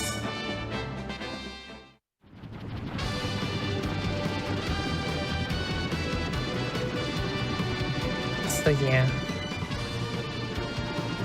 Can you imagine where mountain hopping would also unlock, be able to unlock more places? Final Fantasy VI? Good guess, but do you remember that island where we were earlier? I do, yeah. There's a neat little waterfall and everything. Yeah. Imagine there are actually places that are only available via mountain hopping. So you have to come back with the Invincible. Yeah. Think we're just gonna do that quickly? Maybe there are some bosses hiding there? I mean, if there are bosses hiding there, we have to fight them. It's required by the category. True.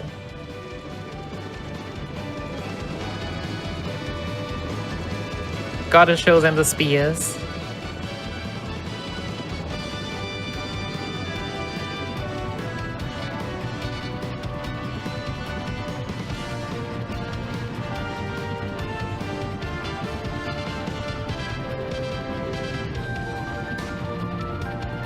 Alright, also our ship is like bigger than the island when you first approach it, but we ain't gonna...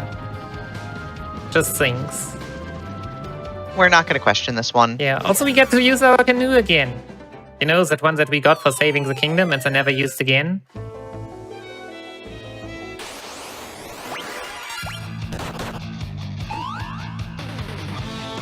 But yeah, welcome to Lake Door. Also, these enemies hit pretty hard if you're not horribly overleveled as we are right now. Oh goodness, also this, could we please not? Could you please jump? Thanks.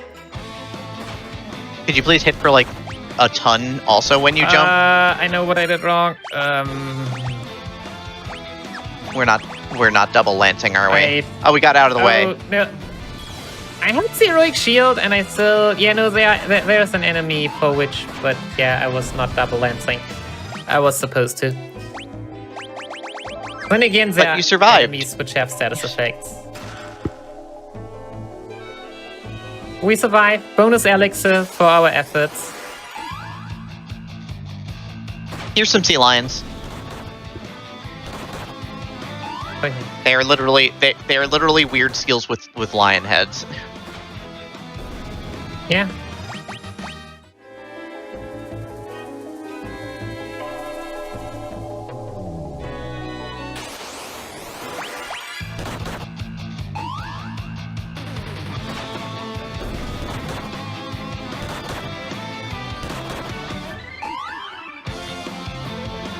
Alright. So yeah. It's just More jumping. But these enemies again give good experience. You can see 15,600 for 4 enemies, so 3,900 per turn. That's better than what we had earlier. High efficiency level gains. The Dragoon, all he cares about is games. Are we dead now? Maybe. Are we dead now? We got off.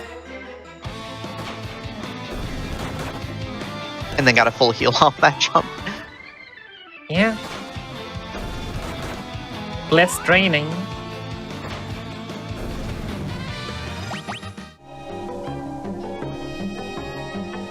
Alright. And here is Leviathan. The pool noodle. Little friendo. Tsunami is definitely not Quake in a trench coat. No, definitely not. It's water elemental. It's the same animation that they use in the other Pixel Remaster version for Tsunami from Chaos. Are you surprised? How many times did you see Tsunami exactly last week? Not that often, but I have heard that it flooded basically 2 screens at once and killed both runners at the same time. It sure did. That was somewhere in between Chaos deciding to just flare your Black Mages over and over again on turn 1.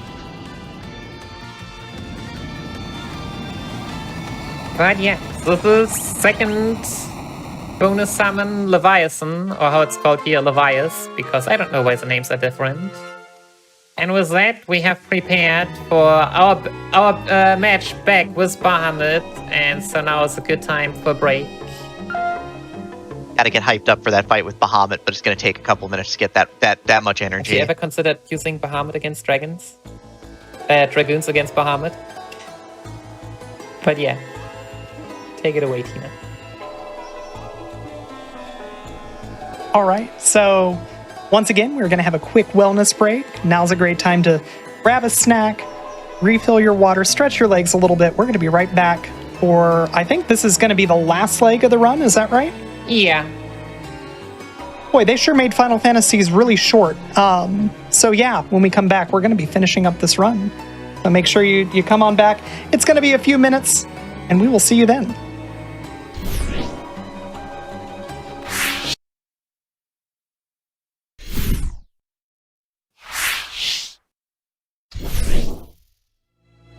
And we're back.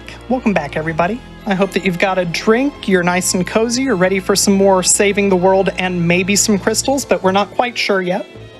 All right, Nikki, this is the final stretch, right? Yeah. All right, count us in when you're ready. All right. 3, 2, 1, let's go.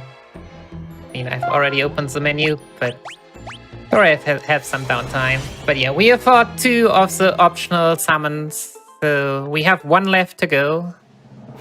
Done most of the grinding already. Now it's time. We have already seen the 3rd one very early on in the run. That being The Nepto Dragon? sadly no. We could also fight Nepto Dragon if it was still there somewhere. I would be down to fighting Nepto Dragon. Yeah. The dungeon name gives it away. We're fighting the lair. Yeah, that's it. You know, back in the days, any percent was actually grinding in the lair. Really? It's kind of interesting. I'm sure these enemies give a ton of experience considering how hard they're absolutely just drilling you. They give also like 4k experience per enemy. Like in Lake Door earlier.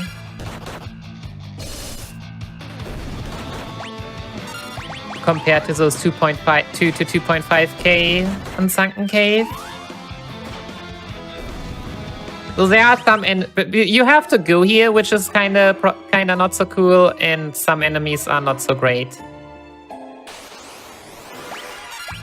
Those drakes, obviously, though, are the best enemies you could ask for, because yeah, dragon.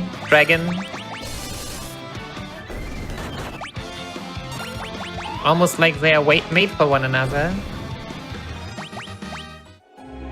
There's a bonus elixir.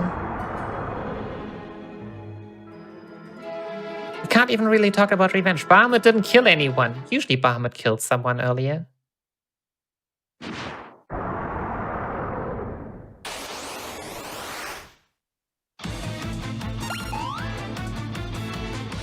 But yeah, look, it's not Quake, Demi. It's Mega Flare, which is also not Quake. Oh, geez, that looks painful. Ow. Okay, that's not so bad. Nah, it's fine. We have plenty over level for the moment.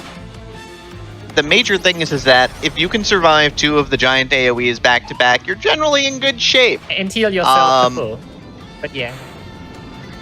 Well, yeah, that too. We are also dealing good damage against dragons. It helps.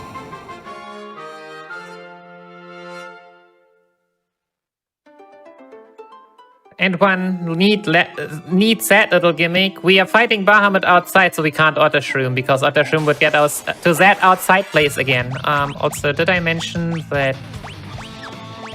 Yeah, so this enemy has Stone Touch. We really don't want to be petrified because there are not that many characters alive right now that could unpetrify us. The exact count is 0, by the way. Yep.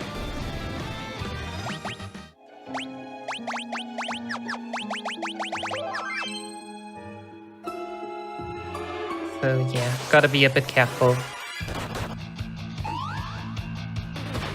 And Sabertooth Like is the reason why you cannot go with Heroic Shield around here properly, because then you don't certainly one-shot them anymore.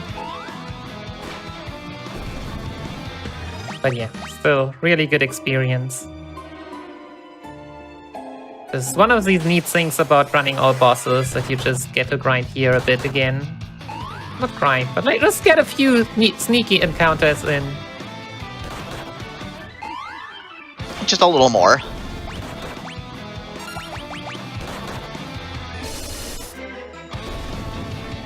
And yeah, so summon items all have weird names. I don't know why.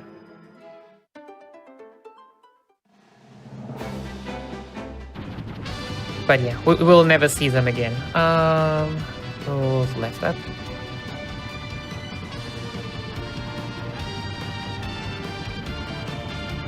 But yeah, now that we have have this done, time to go back to our lovely other airship.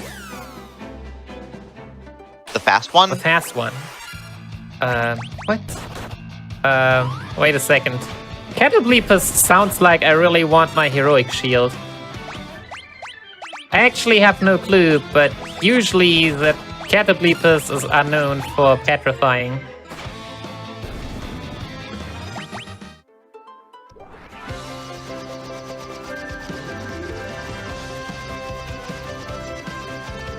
But yeah, it's time to go back to Doga and Unai.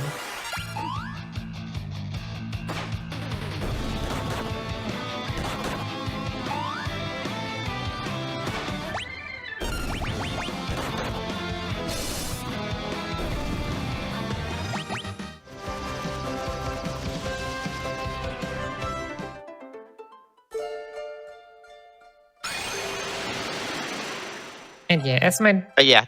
Huh? You go. Yeah, Doga and Une are like, yep, we knew you were coming. Hi. We're gonna teleport you into our house. It's cool, don't worry about it. Whoops. So yeah, since we've grinded in other places, we don't need to grind here, and the reason I didn't want to grind here are exactly these nemesis, which, yes, you can see they can confuse you and all that, so trying to fight them is pretty horrible. Obviously not letting auto battle get to attack helps, but here we go. Let's just scram from all of them, because those are just some annoying encounters here. Cyclops also can hurt very hard. And if you have bad turn order, then they wreck you. Periton, the dream, you would wish to get all of those. But hey, can't have them all. But you want them. I mean, if I would only get those, I would fight them.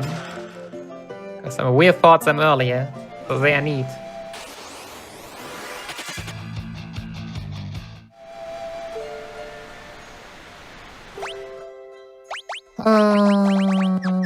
Back to Dragoon we go.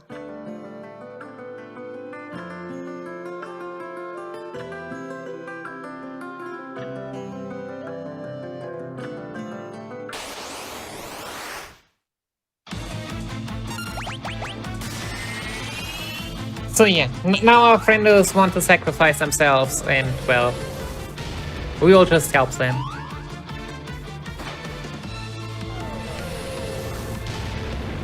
With our slightly overleveled stats.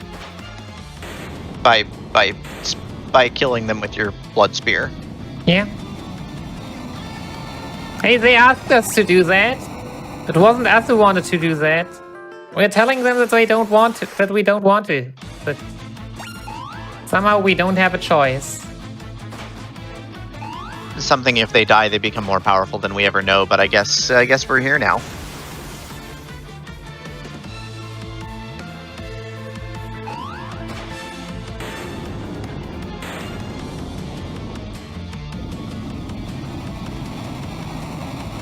All right.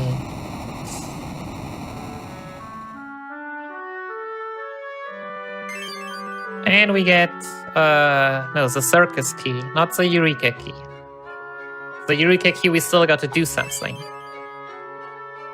But now we can start queuing up for the 24-person raid. Good job. I always knew you could do it. I'm sure we have I don't know if I don't chats that help us get 24-person people together. I mean, yeah, we need 3 tanks and 6 healers, and then everybody else can be DPS. It's fine.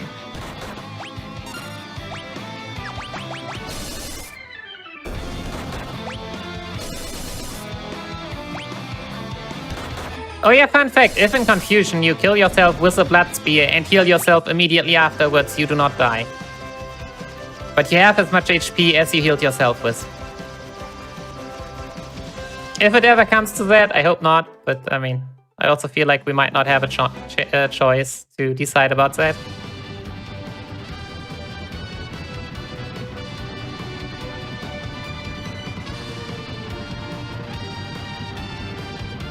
But yeah, now it's time to close in on the final dungeon, which is large. So did you know that in the original Famicom version of Final Fantasy III, if you come here with the Nautilus before you have the key, i.e. at any point in the game before now, and the statues, instead of you destroying the statues, they game over you. Wow. Yeah, it's not like they push you out or anything. You actually just game over. It's wild. That's pretty powerful. Old school RPG design, everybody. You love it. They did not play around. They hit where it hurt. Learning by dying. Especially if you forgot to save for, like, say, 45 minutes or an hour. You might remember that down the road one day. Okay. Chimeras know how to petrify. But yeah, it is time for more bonus bosses. Because yeah, the other bonus bosses are basically all hiding in Eureka, which in the 80% speedrun, we can just skip all of that. And to get to Eureka, we first need to fight the sneaky little boss and his crystal in the crystal here. Let's welcome Titan. I bet Titan knows Quake. Chances are pretty good. Yes! Got it right. Right, no, no, wait. Kraken is... I'm still looking for the wind monster, but there's like none like Garuda. Like you have Titan, Earth, Salamander, Fire, Kraken, Water. But Kraken also doesn't have a crystal. But yeah, Titan also knows Flare, because I mean we're at the point where just teaching everything Flare also makes sense. Also, yeah, gotta have big scary single target spells too. Yeah. I think if we get unlucky, we can die, but I mean, we just gotta risk it. Titan only has 20k HP, so there's that. You'd have to get double high roll flared at this point to 2,500 hit points. Oh man, it doesn't get any better going forward either.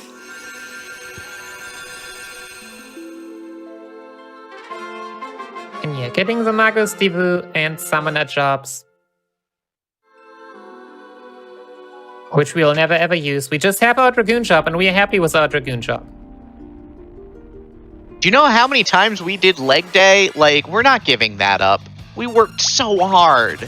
I like grinding in the spot, but this is the one enemy we cannot grind on. King Behemoth has like 25k HP and takes like no damage at all.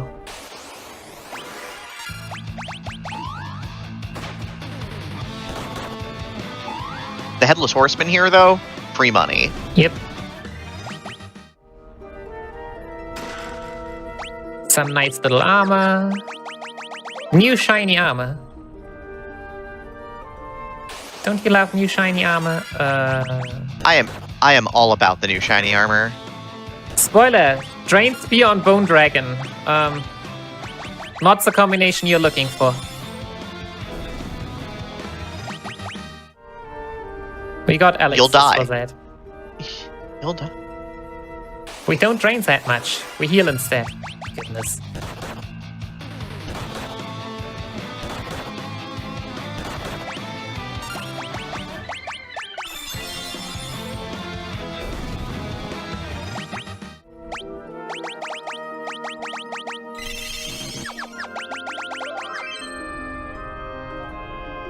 And yeah, for our new shiny crystal mail, we also gotta get some new shiny helm.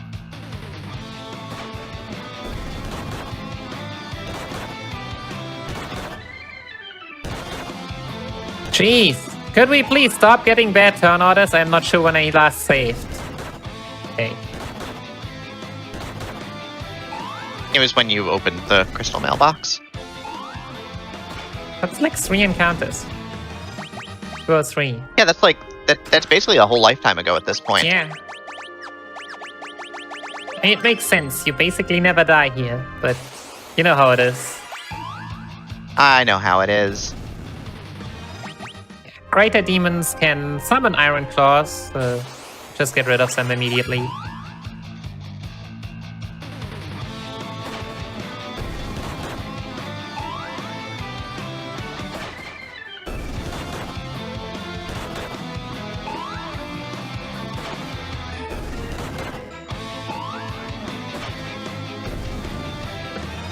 Yeah, good experience. 17k.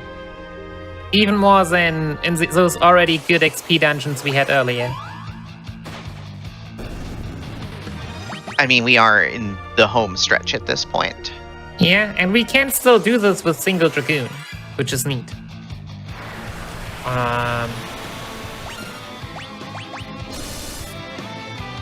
Sure, just punch Unai's clone.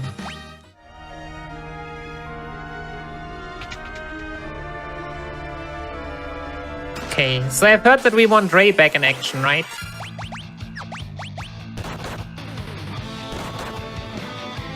Yeah? Yeah, I just checked and we do. Alright, so let's try and get Ray back in action.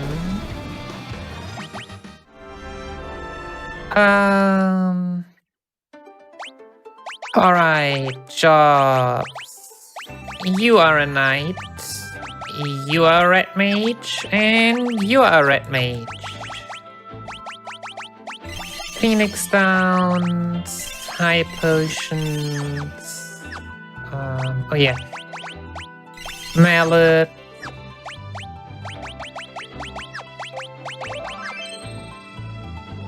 And time to force an encounter.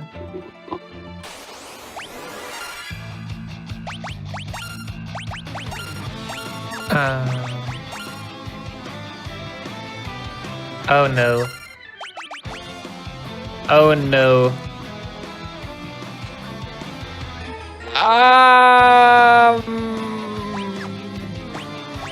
Shoot.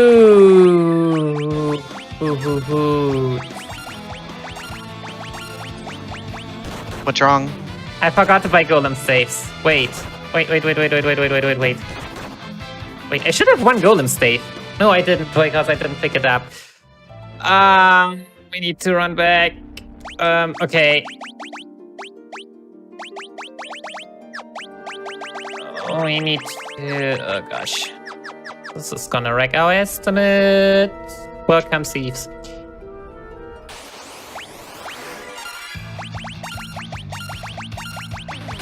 I forgot to buy golem staves. Without a way to petrify characters, I cannot make statues. I do not recall any enemies that could do that for me.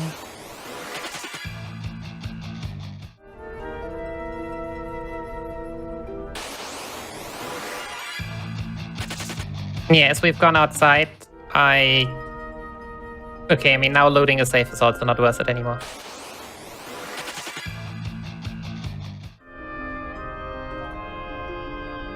Yeah, we could make it through Eureka without a statue, but we cannot make it through the final bosses.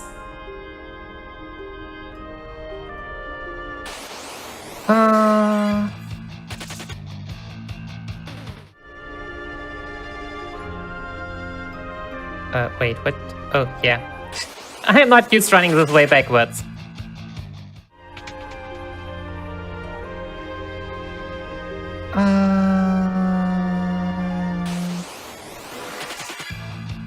So after Odin, we are supposed to buy golem staves.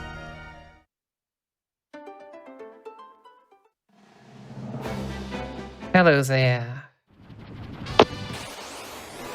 Nope, we have... Eureka is coming up next. Oh yeah, also invincible. Stop shooting.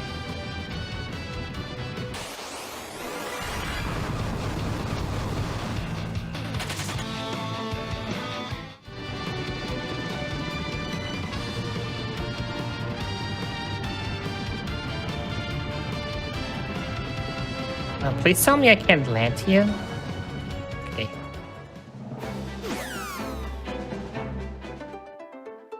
Yeah, the invincible doesn't really land so much as it hovers. Yeah, but I mean, that doesn't mean that it doesn't care for its underground.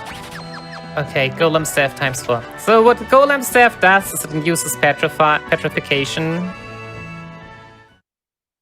on the target. Well, if it is susceptible, including ourselves. So we're gonna make rocks and plant them comfortably in front of our party. I'm wondering if we could make us. 2 rocks and why we've never done that.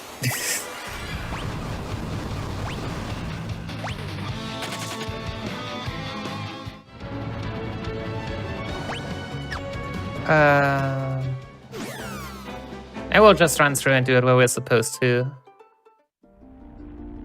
Hello, Ancient's Maze. I'm back. Just running through again. This is now our playground. Nothing can get us down.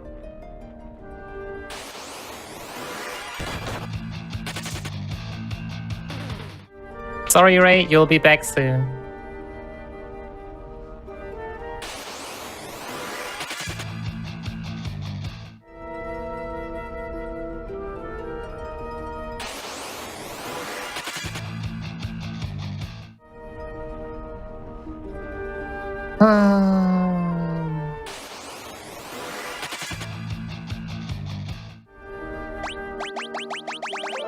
Okay, so yeah, in theory there's another way that has been used way back, which was to cast Breaker with the Black Mages.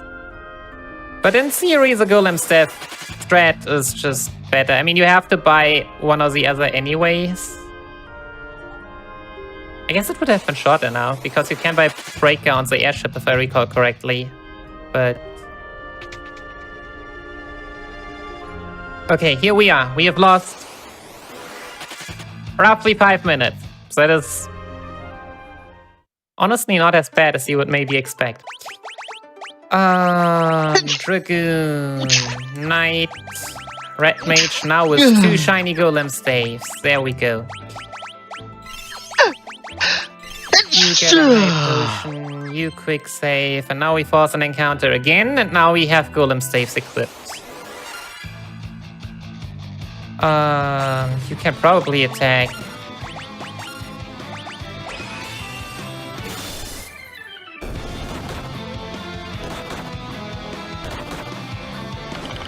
Cover.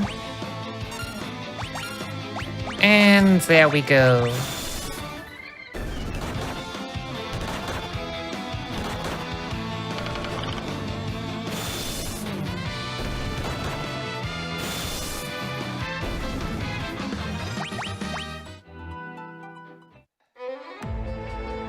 So yeah, what do petrified characters all do, Demi? Why do we want to have a petrified character? So there is we're going to call it a mechanic in the Pixel Remasters where statues exist still in the game for combat. So what ends up happening here is that these enemies do fight, and they can attack Ray, which is great because Ray can't die. Ray is immune to dying. Ray is immune to status effects.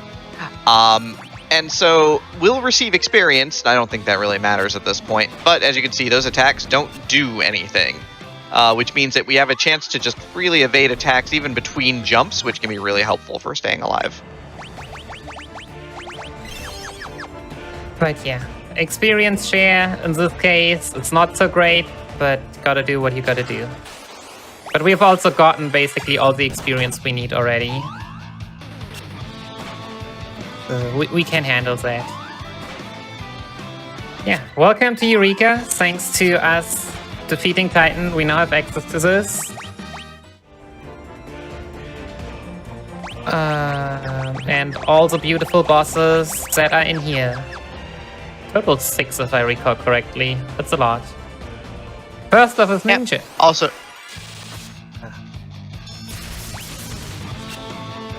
what do you want to say? Sorry.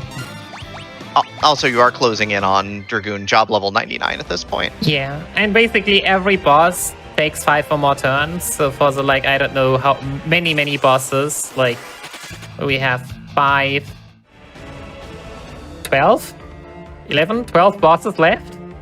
Like, that's that many job levels already by default. Yep, because we're going to fight every boss on the way down to where you would normally get the final 2 jobs. Not that we're going to use them. Oh yeah. Equip cute helmet. Now our Dragoon is the cutest. Here's the Moonring Blade.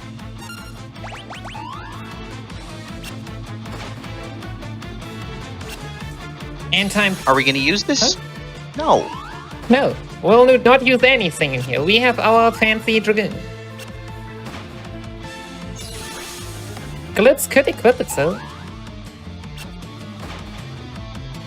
But yes, this is Eamon. We're still not. Fine reloaded. Yep. Just does the same thing, barrier shifts, and is really annoying, casts big magics.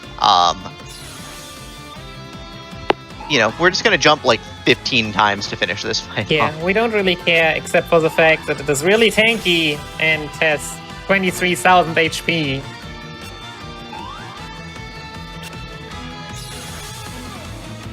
But yeah, Ray is tanking everything for us now. Yep.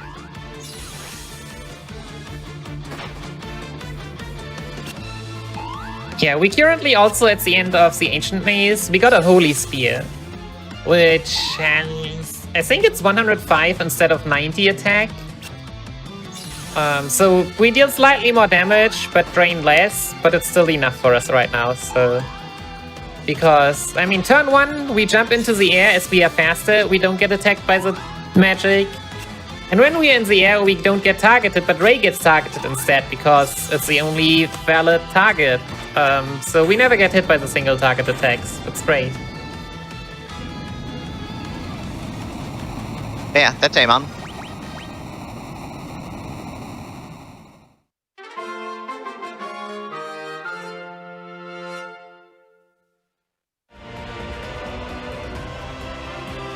But yeah, an absolute pile of extremely high level gear, and the last 2 jobs are all down here.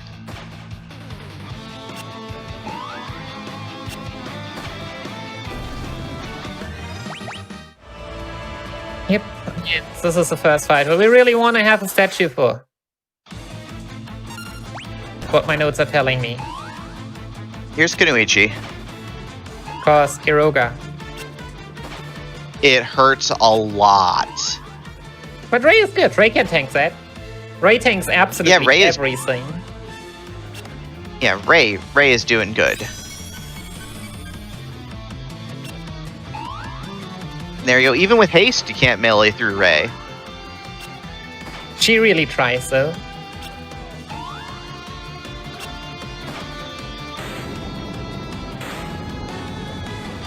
I cannot tell you how many times I wiped out to Kunoichi in my casual playthrough of 3. Can you even save between Ancient's Maze and Crystal Tower? In the OG versions? No, you cannot. Like, just keep in mind, you can only save before Ancient's Maze. Everything after that, no saving. It's terrifying. It was really brutal game design.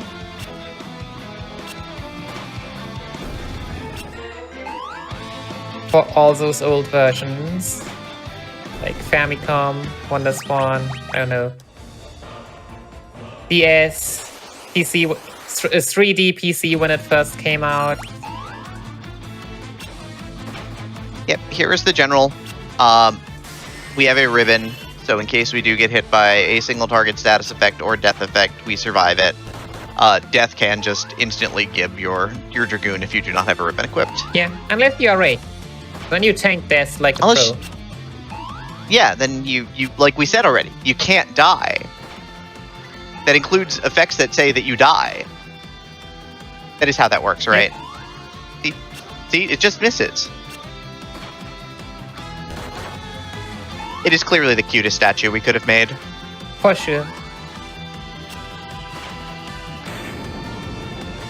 I mean, if chat wants, we could also unmini it, but it's also very cute as a mini.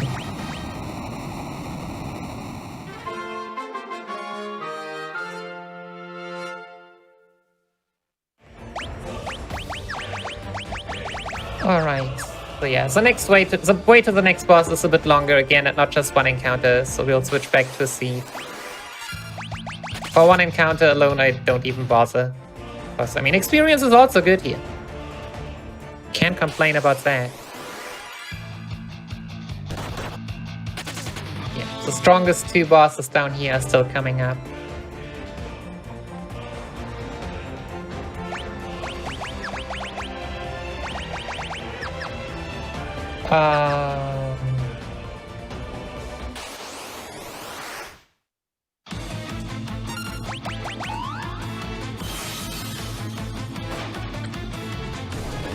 Being said, hey, Demi, look, another Quake caster. Hey. Yes, his Guardian knows Quake.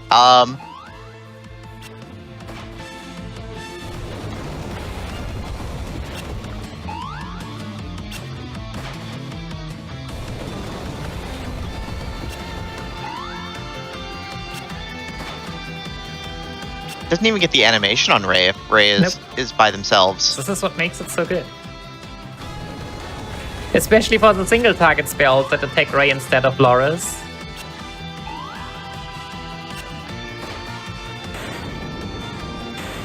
And that's Guardian.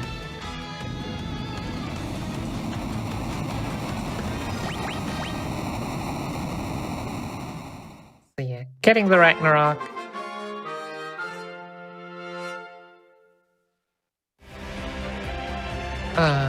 Okay, equip. Reflective Mail. So the Reflective Mail has a lot less physical defense, but a bit more magic defense. Which is gonna be nice for some of the bosses later. As you can see, Flare, holy... I'm pretty sure I just died at Scylla at some point and was like, hey, let's just have a Reflective Mail instead, because yes, that hurts. Okay, maybe I have not died, but just seen that damage number and decided, hey, let's just take that down. Yeah, don't chance it. Also, Scylla knows Kiraja, which is really annoying because we are trying to kill them. Yeah, so they have 25k HP and already healed for 8k. Please stop healing yourself. You terrible, terrible monster, you. Also, yeah, Holy hurts real bad. Yeah, as long as we go first, we can't get hit. But yeah, if we don't go first, there's a 50-50 chance that we get hit. In that turn.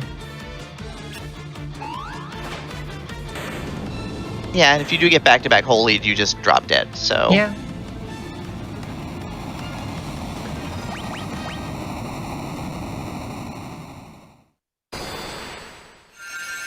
So yeah, that's the Elder Staff. And the final... There's the last two. Which we're not going to use, but they're real cool. Sage can use every spell in the game and get the most spell charges of any job. Ninja's real fast and has some of the highest physical damage output in the game. But we're just going to auto shroom out, and we're going to go back to the Crystal Tower, and now it is time for the final climb. Yep, so this is the other area where compared to any percent we don't grind. Which is nice because you die here every once in a while. It's still worth it, but yeah. I mean, obviously also in this case because we have a statue, and so we'd only get half experience. And also Kumkums can't kill us with death anymore because we have a cute ribbon. They look at it and they go, oh, that's real cute, and then you don't die.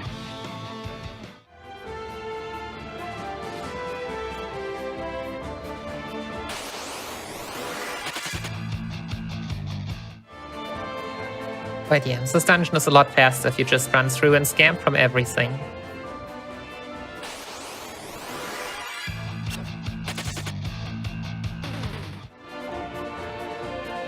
And then you just have to run through the cracks in the walls, so you have to be able to see that they're there in a casual playthrough, although the map helps you with that. Yeah, little map is really helpful, especially if you're looking for chests. Casually. Yep. Not many games that have such a neat feature. Yep, especially if you're trying to get the Platinum Trophy for this. It does require that you get 100% of the chests in the game.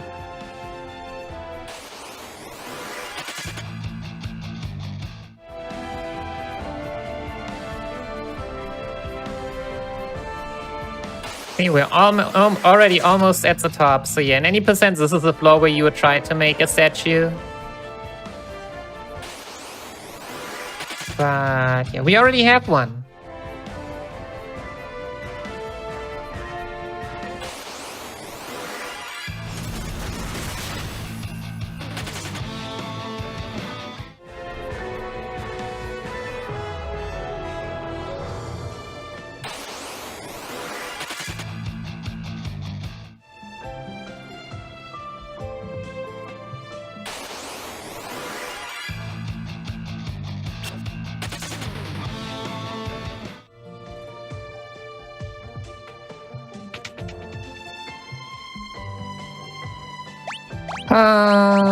You equip... Oh, wait. Jobs. Now you get a reflective mail again, simply because. And now it's cutscene time. I wonder where you could all glitch to in this cutscene.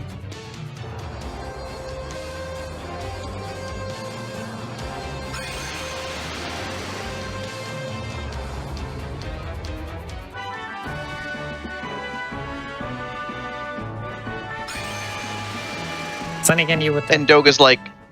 Oh, yeah. Go ahead. Go on. Doga's like, don't worry, ahead. I got this. I'm gonna go ahead and bring your best friends back to help you out fight off these dragons. Yeah, because we definitely couldn't handle it. Wouldn't be able to handle it on our own. Pretty sure we could. Probably. Also, Dash isn't dead. Dash is really like, whoever has played Lufia 2, Dash is literally Deca. With the hair and everything. I wonder if he would also look great in a magic bikini. But that's a question for another stream. Yeah, that's not for this one.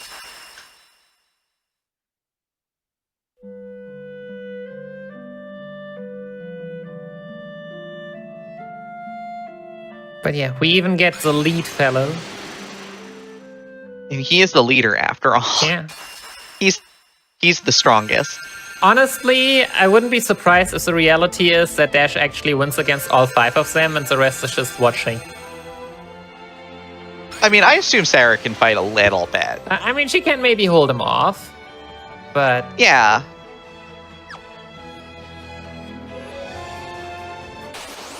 But yeah, here's Xande, the, well, very prophesized evil boss that we have to do stuff against. Jeez, what was that attack? Xande's attack pattern is single target into multi-targets, so we just jump over all multi-targets and then, well, are in the air when he tries to target single targets.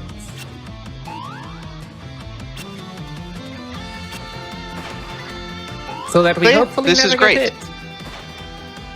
What does he stand? Also, he knows Quake. Yeah. What are these damage Also, here's rolls? Meteor. They are awful. You can't die here, as you can see by these amazing... Could we stop, please? We don't need to actually show off that it is possible to die here, thanks. Yeah, we would like to not die. That's cool. Thanks, Xande. Yeah. These 5 minutes for the golem saves were a bit... We got those in our estimate, I guess. But the bosses in which you can and should... I mean, not should die. But yeah, this is not a boss where you should die. Being unlucky is obviously always a thing, though. Yeah, we try not to be unlucky, but you know how that goes.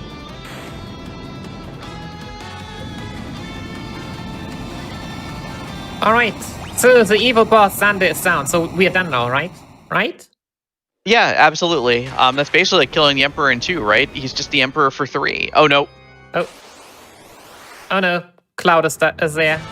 Welcome to Cloud. Cloud is female. Might be cross-dressing. Also, Cloud? she murders you. Yeah, except Ray. Ray realistically is still standing strong, but... Just out there in front, just like... 7,000 damage particle beam? No problem. Easy. Free. Don't worry about it. We got this. Also, wait, Nikki, if this is the last boss, how are we going to survive a 7,000 point particle beam in the final fight? Maybe we'll have to do something to nerf her? Throw the crystal? Wait, no.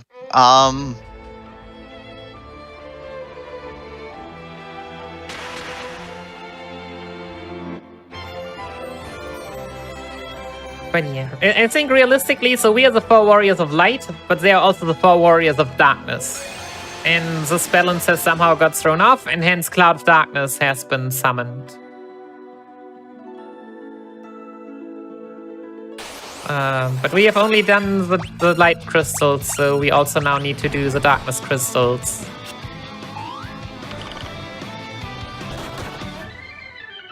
Also, the music for this section absolutely rules. Can't believe we just did not kill the Kage. Why do the damage rolls look so poor? Oh, goodness. Yo, we got shades.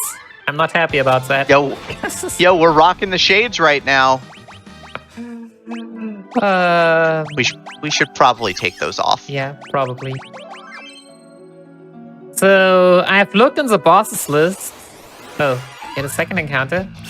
So according to the bosses list that I found, there's one more optional boss that we have to fight. Why do I say optional?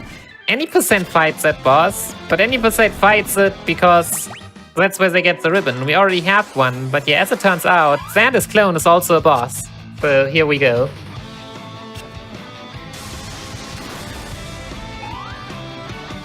Yeah.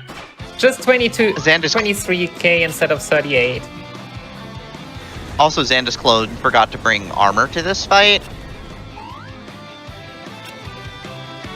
Yeah, kind of squishy.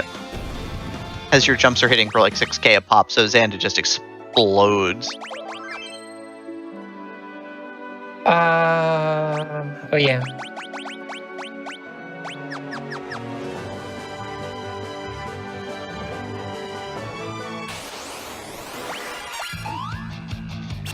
Look, it's Snake. Stack.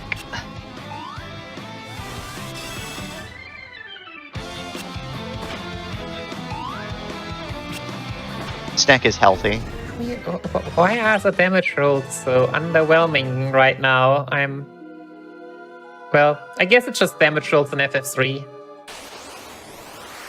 Sometimes you deal 1k and sometimes you deal 4k. Yeah. Air Cerberus. Yep. So either Cerberus does AoE lightning, which deals like absolutely no damage, and sometimes Cerberus does physical attacks. We do not want to have physical attacks.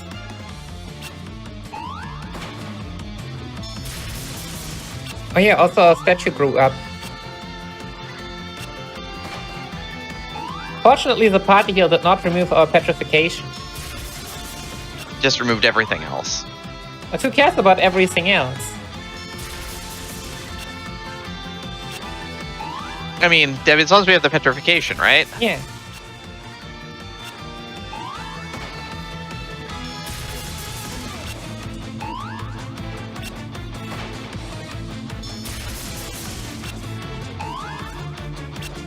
But yeah, at this point, bosses quickly gain HP. So Cerberus 60k now. Yeah.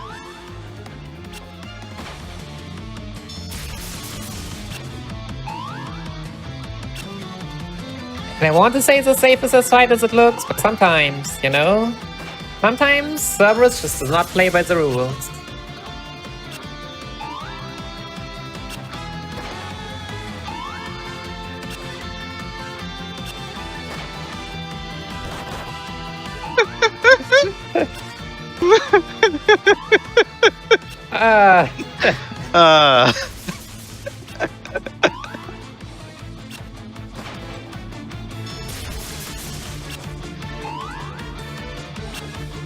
But yeah, this is See, fine. we only have ACE here, which is Ahriman, Cerberus, Echidna.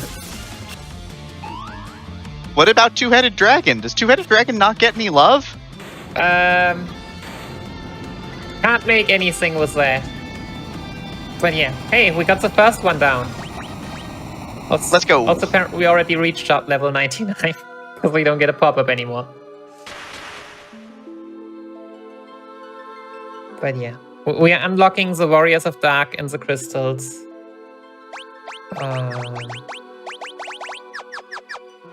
Changing to Thief, because yeah.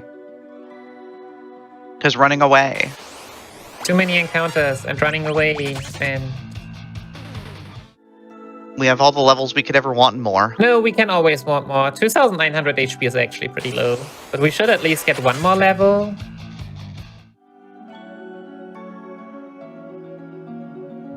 And then we're hopefully fine.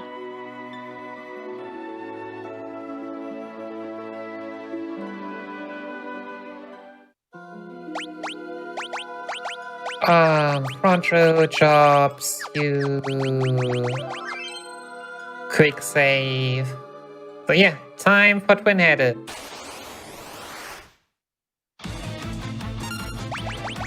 Twin-headed only physically attacks, and those hurt. But as long as we go first, it doesn't matter.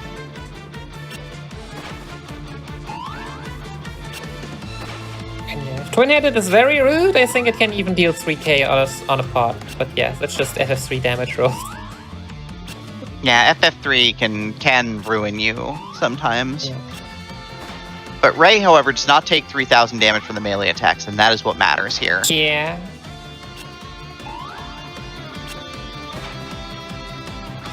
If we would, at the end, look at all the damage Ray has tanked. Oh my. Oh, that was like 2,000. That's fine. If you take another one of those, you'll drop dead, though. Yeah. We quickly need to heal that back up. Yeah, I mean, sometimes the physical only deals like 900, and sometimes it deals like 3,000. Most often around 2k, I would say. Yeah. So while you're doing this Super Mario speedrun, if somebody wanted to start getting into speedrunning this game, because this looks like a great game for a beginner to pick up as a first speedrun, where would they find information for how to start picking this run up?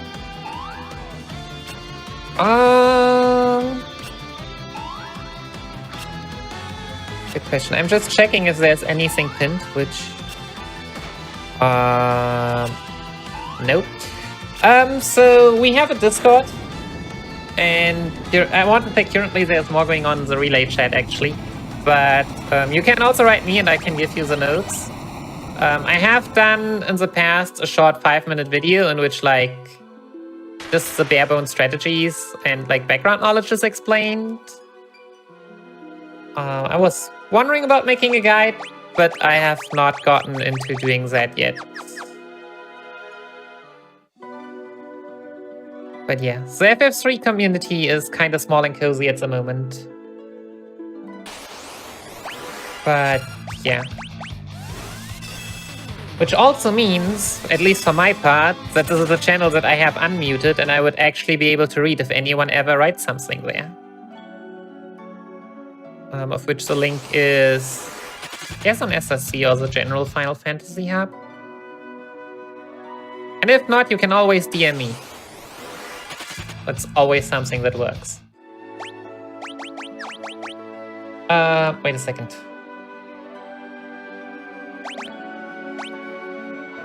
It is time to make someone even cuter. It's onion night time. It's onion night time. So as you can see, we always switch back and forth between Dragoon and Thief. But at this point, the enemies are all casting magic. So we would like to have, like, ribbons and reflective mails instead of crystal helm and crystal armed mail. And Onion Knights are just able to equip that crystal armor. So here we go. Now Ray has become even more adorable.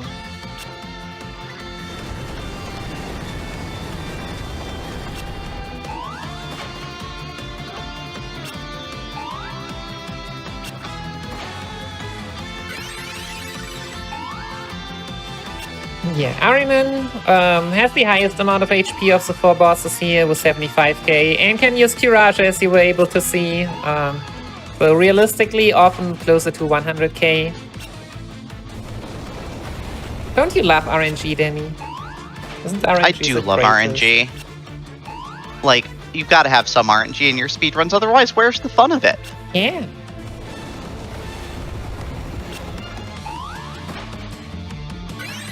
Look at it from the bright side, at least it's not some Monster Hunter World strategy where the bosses also are able to decrease your attack.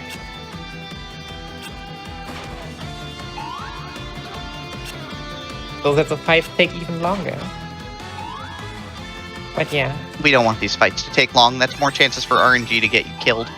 Yeah, the Ahriman at least, there's really not that much going on. I mean, not... Yeah. Ahriman's spells are just not as dangerous. We have 2 more bosses coming up afterwards, which are definitely way more dangerous.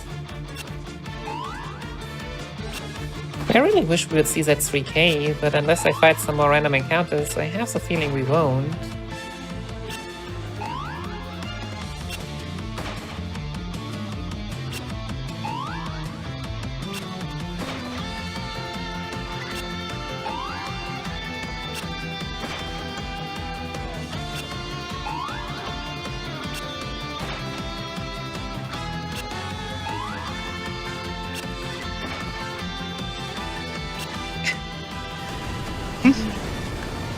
Getting there.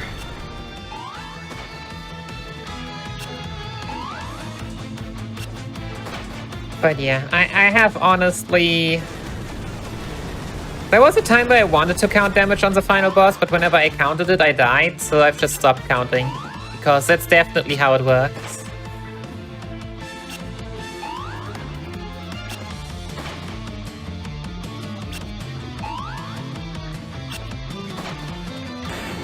Alright, and that's Ahriman. So how often do you think we landed with the spear on Ahriman? In the eye? A lot. God, these fights are so long at the end of the run, like, and they're just frightening casually too. Just Meteor is just monstrous. Yeah, if you don't have like Drain Spear, you definitely want to have like a good white mage that just heals slots. Yep.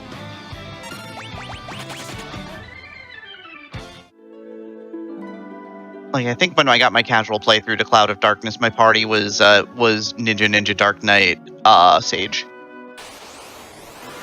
Yeah, I forgot what my chat actually made me do. I had a channel point redemption, which was decide my jobs. Nice. Which, as you know, means that nothing could ever go wrong, because my chat is nice. Your chat has never done anything bad to you, yes. Your chat thinks that you're a wonderful streamer, and you're great.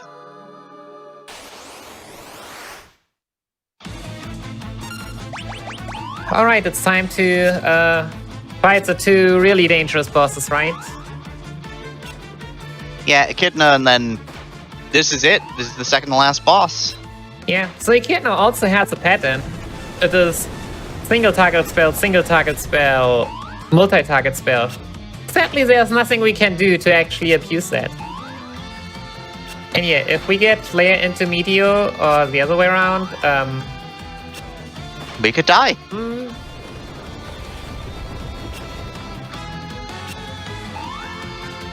Sometimes Quake is also enough instead of Meteor, I believe. But yeah, let's just not. Let's just win. We're just sending it now, right? That's how this works. Yeah. I mean, theoretically, if we are low, we do have elixirs that we could use, but... Ouch. Oof.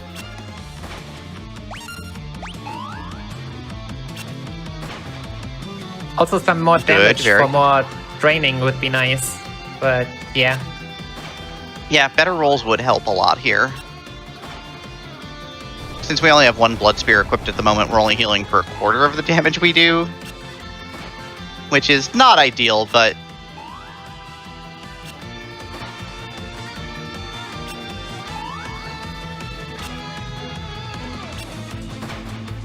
But yeah.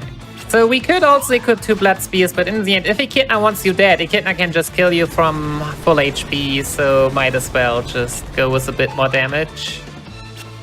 Yeah. Speedrunner's gotta zoom, or at least try as much as possible. It's an acceptable risk that we're taking. Yeah. Don't worry, Ray is the backbone of our party. Ray is very, very important in this. Alright. That's it. 1 to go. The finish line is in sight. I bet that, you know, the game wouldn't put a boss with double the hit points of anything else that you've fought so far in front of you, right? Never. See, Ahriman had 75k, and Cloud of Darkness can't have 150k, right?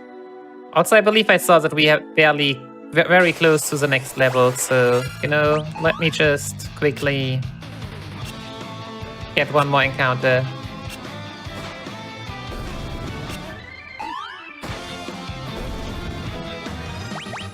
There we go, level 53. Now we have almost 3.1k, which doesn't necessarily mean anything, but you know... It feels good. Number go up. Feels good. Yeah. That's the biggest thing. Well, here we are. Sure. Cue the music. Also, now we definitely want as much healing as possible.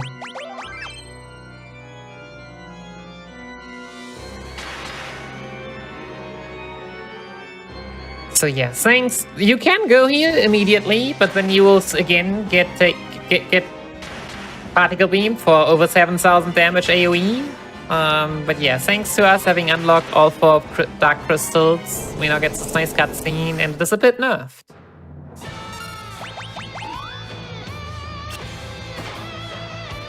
But yeah, time for... Here's Particle Beam. Here's Particle Beam. Cloud of Darkness has a very, very great script, so Cloud of Darkness has 120,000 HP and 2 phases. 50-50. In the first 60,000 HP, she can use Particle Beam most likely or Physical Attack. And the second 60,000 HP, she always uses Particle Beam.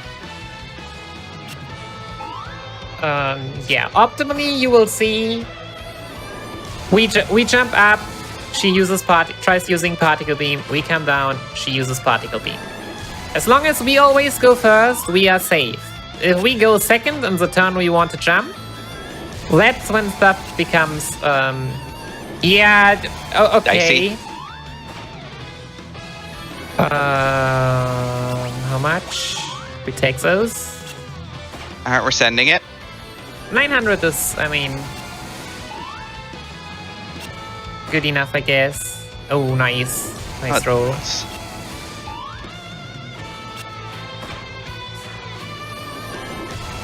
But yeah. Another good roll. Particle Beam can deal, like, the lowest roll is in the 900s, the highest is in the 1600s. And yeah, as you can see, we can deal between, I don't know, 1.5k and 6.8 apparently, because that's what we already had. Yeah, Blood Spears have weird accuracy issues.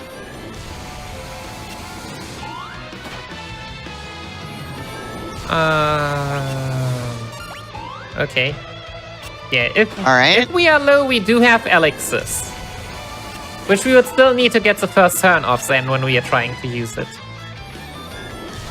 But that is a possible backup that we can try and use.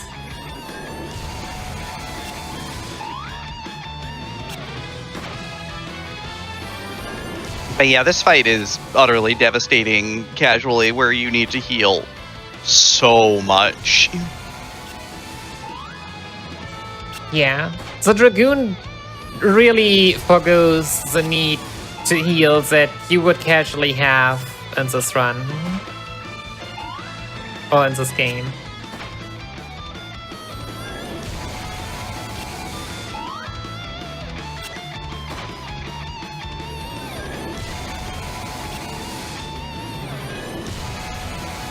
Alright, there's a double again.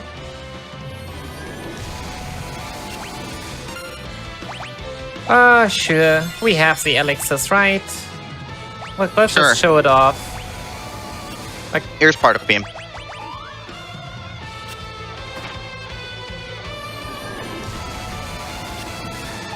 So yeah. You get a lot of elixirs and you can use them for undead dragons, which we've used some earlier, and for like bosses when you're low.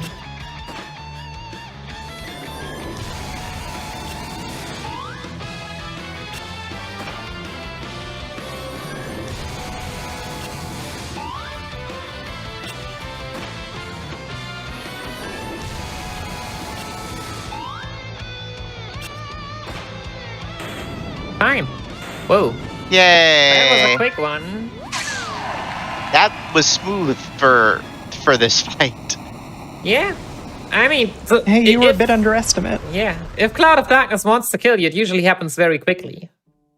But... yeah, it didn't happen. Yay!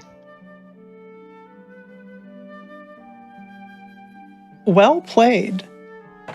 Hey everybody, if you're not already following Nikki and Demerine, make sure you do that. They're both just tremendous speedrunners, obviously very good at running RPGs, very good at knowing about running RPGs. Nikki, where can we find you? You can be found at twitch.tv/KaguyaNikki here on Twitch, or yeah, KaguyaNikki. I also upload all my PBs on YouTube, so if you're interested in lots of speedruns, because I speedrun a lot of games, you can also find them there. And likewise, Demerine, where can people find you? I know you do also a ton of games. Yeah, I started playing FF6 Worlds Collide, so, you know, adding another randomizer to the randomizer collection is generally my primary. You can find me at twitch.tv/Demerine2.